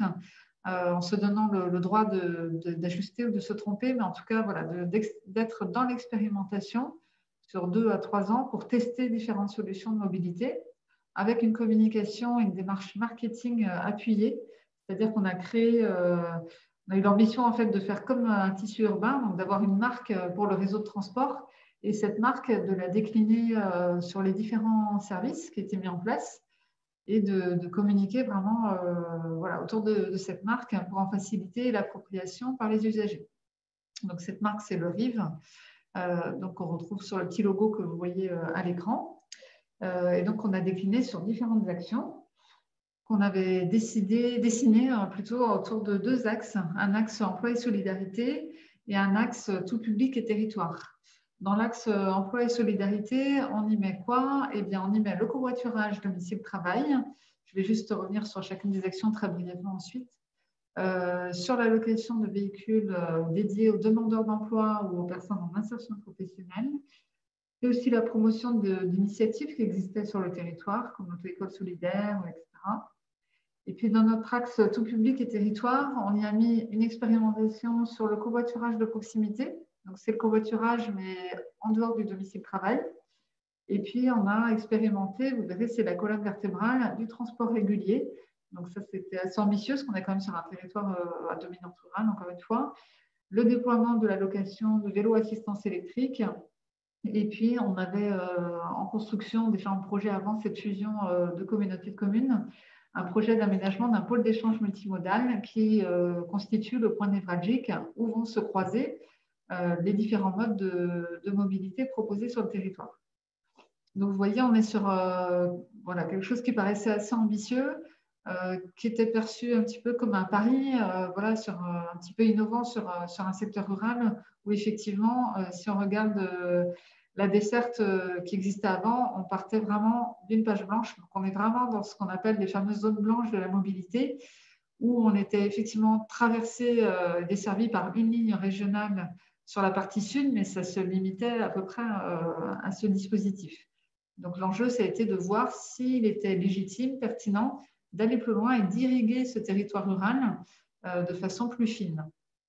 Voilà. Et il faut savoir que dans le même temps, nous gérions en AO2, aux côtés de la région, les transports scolaires. Par contre, ça, nous l'avons redonné à la région Bretagne au 1er janvier 2020. On verra que c'est une question aussi par rapport à la prise de compétences. Donc, pour vous expliquer rapidement ce que l'on a mis en place, donc sur le réseau de bus, donc ça c'est le pari fait par les élus, en étant peut-être un peu à contre-courant par rapport au leadership un petit peu qui était donné sur le covoiturage, sur le vélo, etc. Nous, l'idée, c'était de mettre en place quelque chose de visible et de fréquent, voilà, en milieu rural. Donc, on a mis ça en place, donc ça date du 1er septembre 2018, et on ciblait notamment les actifs, avec toujours le préjugé de départ qui était de dire peut-être qu'on va finalement rendre ces services à des personnes plus seniors, on va dire, et tout le monde n'était pas convaincu que ça touche une population d'actifs ou de plus jeunes. Donc, c'est un pari important. Alors, les coûts vont peut-être paraître dérisoires quand on parle de Lyon tout à l'heure ou d'autres agglomérations. Ils sont conséquents en fait pour un petit territoire de 40 000 habitants. La dépense, elle est de 425 000 € par an. Donc, sachant que bien sûr, les recettes d'usagers ne couvrent pas du tout cette dépense. Donc là aussi, un parti pris budgétaire des élus qui ont mis la priorité là-dessus. Et donc, notre réseau a été tout simple. Le pari, c'était de tester une première ligne sur 10 communes du territoire. Donc, c'est la petite boucle violette que vous voyez au milieu de la carte qui circule du lundi au vendredi, avec 14 allers-retours sur cette ligne. Et donc, une fréquence aussi qui ne rende pas les gens captifs, parce qu'on se disait, si c'est pour mettre un trajet le matin et un trajet le soir, c'est très contraignant. On n'est pas du tout dans un développement des usages. Donc, l'idée, ça a été de proposer une fréquence, là aussi, qui donne une certaine liberté dans les usages. Donc, on a nos petits bus voilà, qui font le tour à chaque boucle. Et on a aussi, dans l'idée quand même de se connecter sur la maille régionale, une connexion donc, sur la partie sud vers… Donc, on n'a pas le train sur le territoire, on n'est pas traversé par le train, mais nous avons des lignes régionales en car Ici sur la partie sud et tout au nord, en dehors du territoire, on a le train, le TER, qui dessert une communauté de communes voisines. Et donc, nous avons eu un partenariat avec ces communautés de communes pour également proposer, là pour le coup, le matin et le soir, des trajets pour ne pas prendre sa voiture du tout et faire le trajet en car puis en train pour se rendre notamment sur Rennes. Donc voilà, nos petits bus. Hop. Donc, alors je reviens ici. Donc, en termes de tarification, parce que c'est souvent un objet de débat aussi dans les collectivités, le parti pris n'a pas été la gratuité, mais un tarif très attractif, voire tarif social, de 1 € par montée. Donc, on est sur quelque chose de très souple et qui ne nécessitait pas une billettique lourde, parce qu'encore une fois, on était sur une expérimentation. Donc, les usagers payent 1 € lorsqu'ils montent dans le bus. Et donc, c'est le conducteur qui collecte, bien sûr, l'ensemble des contributions, des participations des usagers. Et il y a un système d'abonnement également mensuel. Donc, en termes de fréquentation, le pari sur cette ligne, c'était d'avoir 1000 montées par semaine. Donc, nous n'avons pas atteint cet objectif. Nous avons été jusqu'à 800-850 montées par semaine, ce qui déjà voilà, est assez honorable, parce qu'on ne savait pas du tout où on mettait les pieds. Et ce qui est important aussi pour nous, c'est le profil en fait, des usagers. On a effectivement mené des enquêtes de montée dans les bus à différentes périodes de l'année. Et on voit que les premiers à être montés dans ces véhicules aux couleurs du réseau, ce sont les jeunes. En fait, on avait 50% de jeunes à utiliser ce transport, avec des parents qui nous félicitaient par mail parce qu'ils étaient heureux de ne plus avoir leurs adolescents à promener pour aller rejoindre les amis, aller au cinéma, à la piscine, etc. Donc, vraiment quand même un plébiscite pour cette tranche d'âge, avec un léger report aussi du scolaire par rapport à la souplesse des horaires, mais qui reste marginal. Et puis après, on avait 25% d'actifs et 25% de seniors. Voilà. Notre objectif était de développer la partie salariée en appui aux difficultés de recrutement des entreprises. Et puis, on a refait une enquête de montée il y a quelques semaines, alors dans un contexte particulier qui est un petit peu faussé par l'absence momentanée d'activités culturelles ou autres, mais on voit que le profil d'actifs se renforce. Donc, c'est plutôt intéressant, même si le dispositif est modeste, de voir qu'il y a un besoin, il y a différents besoins. Et quand on demande aux personnes pourquoi ils prennent le bus, on voit que c'est à la fois du report modal. Donc, il y a des gens qui laissent leur véhicule chez eux pour prendre ce transport collectif. Et puis, on a aussi des gens qui ne se déplaçaient pas. Hein. On a des statistiques indiquant qu'il y a des personnes sur le territoire qui ne se déplacent pas faute de solutions de mobilité. Et voilà. Donc, après, on est sur une double lecture. Comme on est sur un tissu plutôt peu dense, on a l'objectif du changement de comportement par rapport au PCAET qui est en vigueur sur le territoire, mais aussi d'accéder tout simplement à un service de mobilité, sur le plan en plus de l'insertion et du volet social, etc. Donc voilà pour ce retour d'expérience. Donc, je disais, c'est un service qui a été bien accueilli, qui est bien identifié parce qu'on a mis la barre assez haut voilà, en termes de livret de véhicules, etc. On n'est pas sur un service au rabais, on est vraiment sur Nous, notre objectif, c'était que les usagers soient fiers en fait, de leur réseau de transport et se l'approprient. Après, ça crée des envies, c'est-à-dire qu'il n'y a que 10 communes desservies sur le territoire. Donc, forcément, les 20 communes restantes sont très, très en attente et jalouses un petit peu ce circuit. Voilà, il y a pour autant une volonté politique très forte de continuer. La prise de compétences, la possibilité de lever le versement de mobilité, on vient d'en parler, c'est important pour nous. C'est une des questions majeures, bien sûr, du moment. Et on est sur une initiative, on a la chance, entre guillemets, de ne pas partir dans ce débat sur la prise de compétences sur une page vierge, puisque nous avons testé des solutions. Donc voilà, on a cette petite expérience qui nous aide aussi dans cette démarche, je vais y revenir après. Les freins, c'est que pour une petite communauté de communes, c'est un budget très conséquent. Donc, il faut trouver le bon curseur pour financer ce réseau. Le taux de remplissage, il reste modeste. Donc, voilà, la question, est-ce qu'il faut continuer sur du bus? Est-ce que c'est la bonne solution? Etc., etc. On a un territoire très distendu, très diffus. C'est une tradition en Bretagne avec les paysages bocagers. Donc, c'est difficile de desservir tout le monde, d'aller dans tous les villages. Là, c'est même impossible. Et puis, on se questionne voilà, par rapport à ces lois l'homme, de savoir où il faut mettre le curseur, mais j'y reviendrai après. Donc, alors, pour info, on a mis en place des lignes de rabattement en transport à la demande pour des communes qui étaient vraiment très, très impatientes d'avoir une solution de mobilité. Mais on voit que clairement, quand on est sur quelque chose qu'on déclenche à la demande, qui nécessite une prise de contact, etc., et préalable, on ne touche pas le même public. On est sur un public plus captif, en tout cas pour l'expérience que nous, on mène sur le territoire. Donc, la fréquentation, je n'y reviens pas. Donc, bien sûr, avec la première période de confinement, on a eu une chute, on a dû fermer le service momentanément, le temps de s'organiser pour mettre en place les mesures barrières de distanciation, etc. Et on voit bien que c'est un service qui est un petit peu à la peine du fait de la crise sanitaire. Sur le vélo électrique, donc là, on est parti un petit peu dans l'idée en 2018 de proposer ce n'était pas la priorité, c'est-à-dire qu'on est parti du constat de dire qu'on avait un réseau viaire qui n'était pas très, très adapté.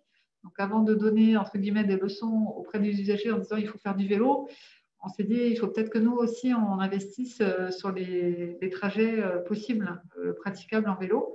Donc, on a quand même proposé, pour donner l'envie aux usagers, aux habitants de tester le vélo électrique, on a proposé une flotte de vélos en location. Et donc, on se rend compte que ça marche, il y a une vraie demande. On voit que le vélo électrique, notamment, il redonne sa vocation et sa légitimité à ce mode de transport, pas seulement pour le tourisme, mais vraiment comme un mode de déplacement, y compris en milieu rural. Donc voilà, c'est une réflexion que l'on a aussi dans le cadre de cette prise de compétence, de développer un schéma vélo qui permet d'identifier des boucles de déplacement sur le territoire et qui encourage en fait ce mode de déplacement. Alors je passe sur le schéma vélo parce que je n'ai pas trop le temps de le détailler. Sur les voitures en location, donc ça c'est une action très spécifique qui consiste à avoir un partenariat avec une association départementale qui s'appelle Néo Mobilité sur le Morbihan et qui propose en fait, alors là on est dans la voiture classique, mais l'idée c'était d'agir sur l'emploi et de permettre à des personnes qui n'ont vraiment pas de possibilité pour accéder à l'emploi de disposer d'un véhicule de façon temporaire et transitoire.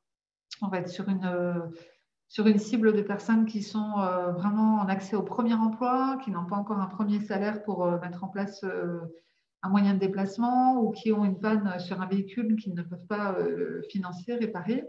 Et donc ça, on travaille avec les prescripteurs de l'emploi sur le territoire, le Pôle emploi, les missions locales, les CCAS des communes, etc., pour identifier les personnes qui en ont vraiment besoin. Et donc, ça leur permet de louer à très bas coût un véhicule pour 1 mois, 3 mois, le temps de faire vraiment son insertion professionnelle. Et voilà, donc c'est plus un suivi personnalisé, mais c'est un service qui fonctionne très bien sur le territoire. Voilà. Donc voilà, vous voyez, ce sont des véhicules tout simples. Voilà, on est sur un dispositif modeste, mais on voit bien qu'il y a une demande. Les freins, les leviers sur ce dispositif. Donc, c'est un lien entre les prescripteurs de l'emploi et la communauté de communes. Donc, c'est intéressant de ce point de vue, sachant qu'on travaille beaucoup sur les problématiques de recrutement avec les entreprises par ailleurs. C'est une ressource pour les prescripteurs de l'emploi face à des situations un petit peu en difficulté, des personnes en difficulté. Ça permet l'accès à l'emploi. C'est à l'échelle départementale, donc c'est intéressant. Les freins, c'est quand on n'est qu'à 3 véhicules pour l'instant, mais ça semble correspondre à la demande. On n'est pas sur une communication diverse, on ne communique pas largement sur le dispositif parce qu'on n'aurait pas les voitures qu'il faut en face. Et donc voilà. Alors, je passe au covoiturage pour finir sur la présentation des actions, puis après je dirai un petit mot sur comment on envisage nous la prise de compétences. Donc, le covoiturage, nous travaillons avec une association régionale qui s'appelle EOP, qui accompagne vraiment les collectivités dans le changement de comportement et qui accompagne aussi au rapprochement avec les entreprises sur cette thématique. en proposant la mise à disposition d'une plateforme qui s'appelle WestGo, et donc qui permet vraiment d'encourager et de changer les mentalités un petit peu autour du covoiturage. Alors, le covoiturage sur notre territoire à dominante rurale, comment il est envisagé? Donc, je vous ai fait un petit tableau tout simple donc, qui récapitule les 3 actions que nous menons sur ce sujet. Donc, il y a le domicile-travail. Donc, le domicile-travail, on va tout simplement voir les entreprises du territoire. On commence par celles qui ont un nombre d'emplois assez conséquent. Et puis, on regarde avec le chef d'entreprise le potentiel de covoiturage, c'est-à-dire où habitent les salariés, quels sont leurs trajets, leurs horaires de travail, etc.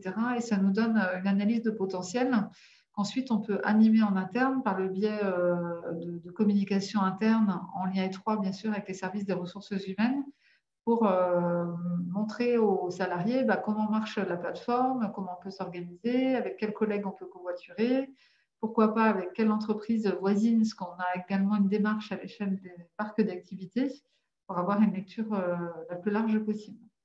Donc ça, c'est le domicile-travail. Le covoiturage solidaire, c'est une action dans la continuité du domicile-travail, mais qui va viser à encourager des salariés à proposer des trajets, mais de façon plus ponctuelle. Pour typiquement une personne qui vient faire un stage, une mission ponctuelle, d'intérim ou autre. Donc vraiment, là aussi, pour faciliter l'insertion dans l'entreprise.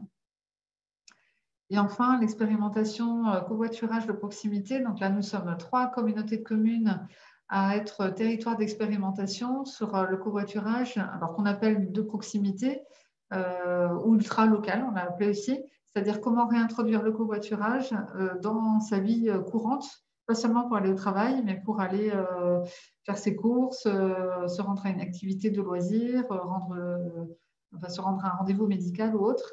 Et là, donc, on travaille vraiment en lien étroit avec les communes du territoire pour relayer ce dispositif et mettre en place une plateforme dédiée au territoire de Ploërmel Communauté pour développer en fait cette pratique et cette pratique solidaire en fait sur le territoire. Donc, sur les freins et les leviers, globalement sur cette partie covoiturage, donc, le levier, bien sûr, c'est d'avoir un moindre impact sur l'environnement, parce qu'on est dans le cadre de notre PCAET, d'être en accompagnement à l'emploi, à l'aide au recrutement.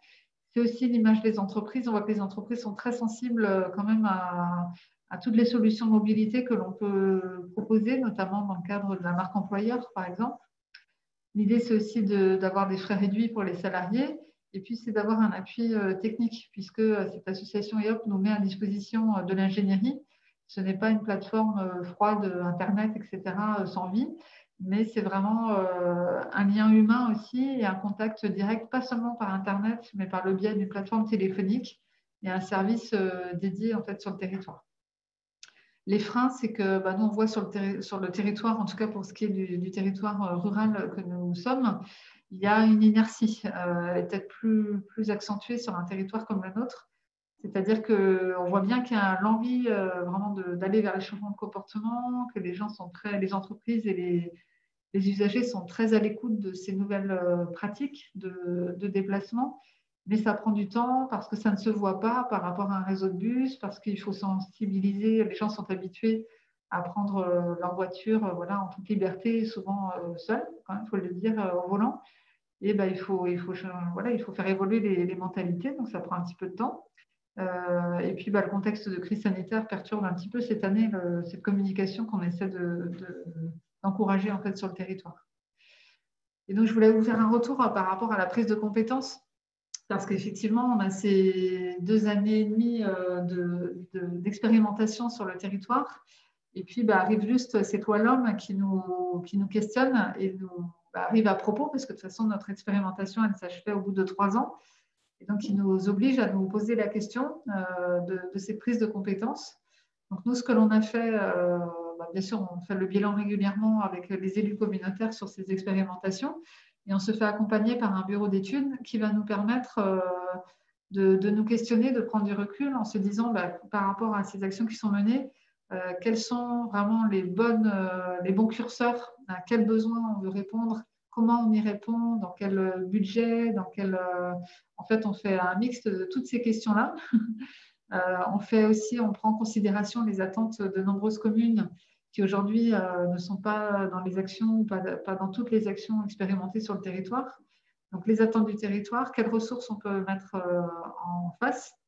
Donc, se pose la question du versement mobilité, forcément, sachant qu'aujourd'hui, nos actions, elles nous coûtent à peu près 500 000 € par an, sans recettes quasiment, puisque les recettes d'usagers sont très minimes.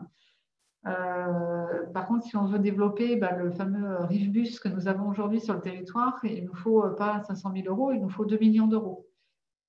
Est-ce que le versement mobilité va nous permettre de financer cette politique et de mener notre ambition plus loin? C'est toute la question. Donc, on est en plein dans la démarche. On échange aussi avec, bien sûr, la région Bretagne sur la question du transport scolaire, qui est vraiment, nous, une question cruciale, en fait, sur le territoire. Parce qu'on a donc c'est la région qui s'occupe du transport scolaire.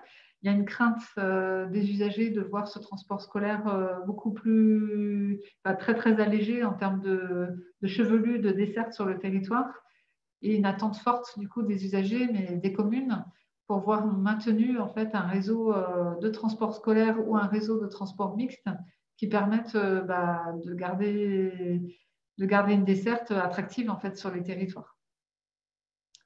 Donc voilà ce qu'on peut dire. Donc là, on se prépare vraiment. Donc cette étude est en cours. La prise de décision elle est prévue à partir de janvier, février dans les instances communautaires, mais c'est vrai que ça va relativement vite. Donc ça demande à travailler de façon très très serrée avec les acteurs locaux, avec la région, avec les entreprises. Voilà, il y a beaucoup d'enjeux dans un calendrier extrêmement contraint. Voilà, donc je suis à votre écoute. S'il y a des questions, je peux compléter mon propos. J'espère que je n'ai pas fait trop long. Non, c'était parfait, très bien. C'est assez intéressant de voir qu'au final, ça reboucle un peu tout ce qui s'était dit. Vous avez développé les actions, comme disait M. Rowe au début, un peu liées à l'environnement avec le PCAET, social notamment avec l'accès à l'emploi et économique avec les transports. Avec au final cette question aussi de financer les transports. Vous êtes aussi pas mal en avance. Je ne sais pas d'ailleurs, peut-être que M. Despigny pourra nous dire si c'est en avance ou pour travailler notamment avec la région, les acteurs locaux et avoir déjà ce comité un peu, structurer un peu le futur comité des partenaires, je suppose. Oui, en tout cas, ce qui est certain, c'est que c'est, moi, je trouve, une pierre très intéressante pour pouvoir avancer vers ce partenariat. Ce qu'on peut dire globalement, nous, on accompagne une quinzaine de territoires actuellement, vraiment dans le même stade de réflexion. La dimension partenariat, elle est cruciale. Il y a 2 ou 3 dimensions que je note qui sont assez clés ou qui posent question. C'est la dimension relation, dialogue avec la région. Ça se pose sur tous les territoires, je pense que c'est un tabou pour personne, des degrés de difficulté différents. Et puis la question du financement des services. C'est surtout les 2 grandes questions. Après, on a des petites questions un peu juridiques, quel type de délibération, etc., pour acter la prise de compétence elle-même. Mais moi, ce que je note, c'est ce temps d'avance sur la réflexion, sur le dialogue avec la région, et qui rejoint la question de l'échelle pertinente, parce qu'en fait, on est dans ça. Alors, la communauté de communes, elle est issue d'une fusion récente aussi, donc forcément, ça nourrit cette question de l'échelle. Elle a peut-être même déjà été tranchée quelque part à travers la fusion. Mais moi, je note surtout cette scène de dialogue qui me semble extrêmement intéressante, c'est certain. Et une vraie richesse pour la réflexion. J'arrête votre partage d'écran, comme ça on verra mieux.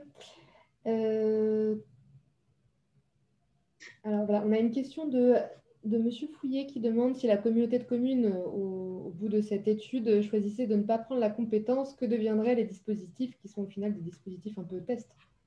Oui, c'est clairement l'enjeu aujourd'hui. C'est soit on continue et on se donne les moyens de continuer, donc ça nécessite une prise de compétence évidente. Si on ne prend pas la compétence, ça veut dire pas de versement en mobilité. Et ça va, comme on a expérimenté seulement sur une partie du territoire, il paraît difficile de continuer seulement sur une partie du territoire de façon pérenne, en fait. L'expérimentation, elle avait vocation à modéliser pour développer. Voilà, donc c'est en fait pas préjuger des décisions, bien sûr, des instances communautaires, mais une fois la question du transport scolaire, on va dire, réglée, il y a de fortes chances que le PCI s'oriente vers une prise de compétence Par contre, c'est tout ce modèle à définir. Voilà. Est-ce qu'il faut du bus partout? Est-ce qu'il faut un mixte? Voilà, c'est plus de savoir où on met le curseur. Et du coup, pour s'organiser sur ces curseurs-là, donc c'est un bureau d'études, un accompagnement, peut-être que vous êtes rapproché aussi des cellules régionales de... Alors, on travaille avec un GIR à l'échelle nationale, du coup. Donc oui, on fait beaucoup de veille, en fait. Hein, et c'est vrai qu'on est sollicité par beaucoup de territoires pour savoir un petit peu comment on envisage les choses. Ouais, tout le monde se pose des questions. Ouais, ça m'amène une question de votre présentation, c'était comment vous avez réussi à dimensionner, c'est une question qui se pose beaucoup, le pilotage de cette compétence. Est-ce que c'est vous, une partie de vous, très concrètement? Comment vous dimensionnez l'appui en termes d'ETP au sein de votre organigramme? Alors, nous avons, donc moi je suis DGA, donc j'ai qu'un petit bout de mon temps. Sinon, il y a une chargée de mission qui est à côté de moi, D'accord, donc est à temps plein en fait sur la mission. d'accord. Voilà. Après, c'est vrai qu'on a une partie qui est externalisée en fait. Hein, ce que vous avez vu sur le covoiturage, on a beaucoup de partenaires. Il n'y a que sur le Rivebus où c'est aujourd'hui externalisé, donc c'est un choix de gestion où voilà, on a un groupement d'entreprises qui œuvre aussi voilà, sur la qualité du réseau. Donc, nous, on coordonne en fait beaucoup toutes ces actions-là. Ouais. D'accord. Après, s'il y a la question du transport scolaire, par contre, parce qu'on sait que le transport scolaire, on l'a exercé et c'était 2 ETP pardon, et demi. Donc, si on était amené à le reprendre, par contre, la question du dimensionnement se reposerait de façon plus drastique. Ouais. Ok. Alors, on a une question de Monsieur Knut Pinto de Las qui vous remercie. Donc, comment se positionne la région sur certains territoires? Elle n'encourage pas une prise de compétences locales et propose d'ouvrir des contrats de mobilité aux EPCI qui ne prendraient pas la compétence, tout en indiquant que l'AOM locale aurait à reprendre le transport scolaire. Est-ce que quelqu'un a des éléments sur... Bien la question, effectivement, nous, on a un dialogue sain avec la région, bien sûr, qu'en fait, en dehors du transport scolaire, on a une ligne qui traverse le territoire. Donc, cette ligne, elle est, je pense, pérenne du point de vue de la région. Il n'y a pas d'autre enjeu que le transport scolaire et la région nous a toujours dit qu'ils étaient sur le développement, alors soit prise de compétences ou pas, mais sur le développement d'un système à la carte et en bonne intelligence pour ne pas déstructurer ce qui existe déjà, même le renforcer. Mais comme aujourd'hui, on agit seul sur notre territoire, on n'a pas d'appui financier. Voilà, on a une délégation de la région pour nous autoriser à faire du transport collectif. Mais la région voilà, est très, très ouverte sur le fait qu'on continue, nous, à mener nos actions. Par contre, ils sont assez soucieux du devenir du transport scolaire, qui, bien sûr, représente une certaine complexité. Bien, alors je vais prendre deux questions qui sont plutôt attrait à des choses assez opérationnelles. Monsieur Bousquet nous demande quelle est la fréquence de réunion pour les contrats opérationnels de mobilité. Donc, je pense que c'était plutôt une question adressée à Monsieur Dépigny. Je ne sais pas si... Alors clairement, il n'y a pas de. La loi est très économe sur le sujet des contrats opérationnels de mobilité, c'est-à-dire qu'il y a le cadre qui est défini, que je vous ai donné quasiment exhaustivement, sur la composition et après sur leur modalité de fonctionnement. Ce qu'on sait juste, c'est que leur action, elle doit être présentée régulièrement devant le comité des partenaires local de l'AOM. Par contre, après, il n'y a pas il y a pas de fréquence en tant que telle. Donc c'est vrai qu'il y a toute une doctrine à fabriquer là-dessus. Mais si ce n'est se rendu compte qu'il doit être annuel, si je ne me trompe pas, devant le comité des partenaires. Ok, on a une autre question qui a trait de la différence entre un PDC, donc un plan de déplacement urbain, et un plan de mobilité, notamment si une collectivité qui vient d'élaborer un PDC, doit-elle se mettre en conformité avec la LOM? Est-ce qu'il y a un lien avec les plans de mobilité? Comment ça s'imbrique?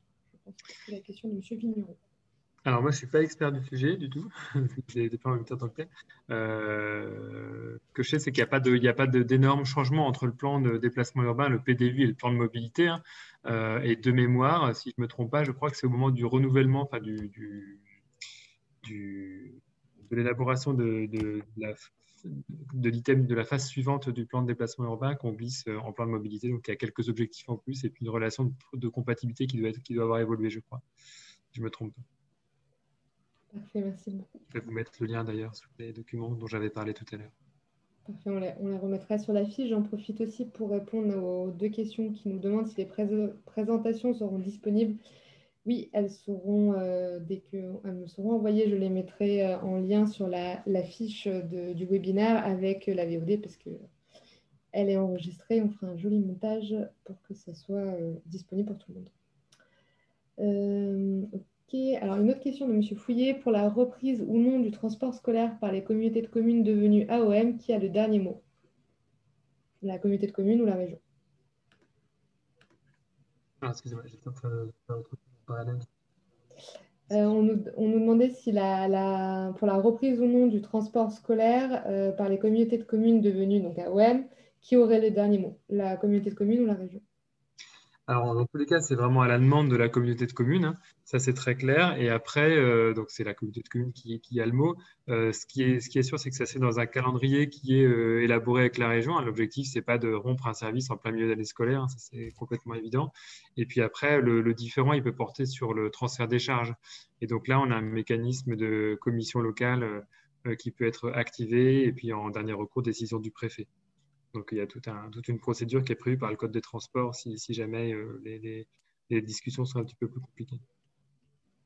Okay. Bon, de toute façon, le mieux, je suppose, c'est que ça se passe en bonne intelligence et que tout le monde puisse dialoguer. Si on a des comités de partenariat tout au long, autant de commencer sur le bon pied. Il est midi. Il nous reste une question. Je pense que ce serait intéressant d'avoir vos avis à tous les 3. Donc, M. Perrol, qui a pris le webinaire en cours, nous demandait au final de préciser quel est l'intérêt de devenir AOM. Est-ce que chacun a un mot à dire sur cet intérêt à prendre au final en main la politique de mobilité sur son territoire? D'un point de vue peut-être expert sur le sujet de la prise de compétences en ce moment, et après avoir navigué aussi dans la dimension aménagement et urbanisme, moi je la vois comme un formidable levier supplémentaire pour mener à bien un projet de territoire. Donc c'est pour moi une compétence supplémentaire au service d'un projet de territoire, surtout. Monsieur Rowe, Madame Peigné? Moi, je vais juste dire que pour nous, on est heureux de cette expérimentation et c'est au même titre que d'avoir le très haut débit sur le territoire, chose qui est en cours également sur la Bretagne. La mobilité, le très haut débit, ce sont les piliers en fait du développement de notre secteur rural, qui a toute la dynamique économique en plus déjà en place. Donc c'est vraiment ce qui va irriguer le territoire pour les années à venir. Voilà, les élus sont très unanimes là-dessus. D'où la prise de compétences sans doute assez évidente. Merci beaucoup. Monsieur Rowe, vous voulez compléter? Non, je ne suis pas spécialiste, mais bon, Monsieur Depigny l'a bien dit. Effectivement, s'il y a un projet, si la collectivité veut avoir un projet sur le territoire, la mobilité est indissociable. Le territoire est façonné par les mobilités, donc effectivement, il faut prendre la compétence mobilité. Enfin, il faut être AOM, quoi. Mais ce qui aide pour les enjeux dont vous avez parlé, qu'ils soient sociaux, environnementaux ou au final financiers, pour avoir les ressources nécessaires pour les besoins de sa population. Merci beaucoup à tous les 3 pour vos interventions. Merci aux spectateurs qui ont répondu présents aujourd'hui. Demain, on se retrouve à même heure, même endroit. Cette fois-ci, pour parler de l'organisation, on va rentrer un peu plus dans le côté opérationnel avec les cellules régionales France Mobilité qui vont vous expliquer tout le panel d'aide, enfin de dispositifs qui peuvent être mis à votre disposition pour vous aider à organiser un retour d'expérience sur justement l'organisation de la mobilité par rapport à l'environnement et plutôt lié au PCEET avec Madame Coralie Marbeuf de la communauté de communes Ouest Centre-Manche collectivité. Et pour la dernière jeudi, nous aurons Madame Mouvet, chef de politique des déplacements, le Scott de l'Ariège pour nous parler gouvernance, ainsi que SNCF Prospective pour nous parler plutôt coopération dans la gouvernance. Je pense qu'apparemment, ça va être nécessaire de trouver des axes de coopération entre tous les acteurs. Encore une fois, merci et je vous souhaite bon appétit. Je vous dis à bientôt. Merci à vous. Au revoir. Merci à vous. Au revoir. Au revoir.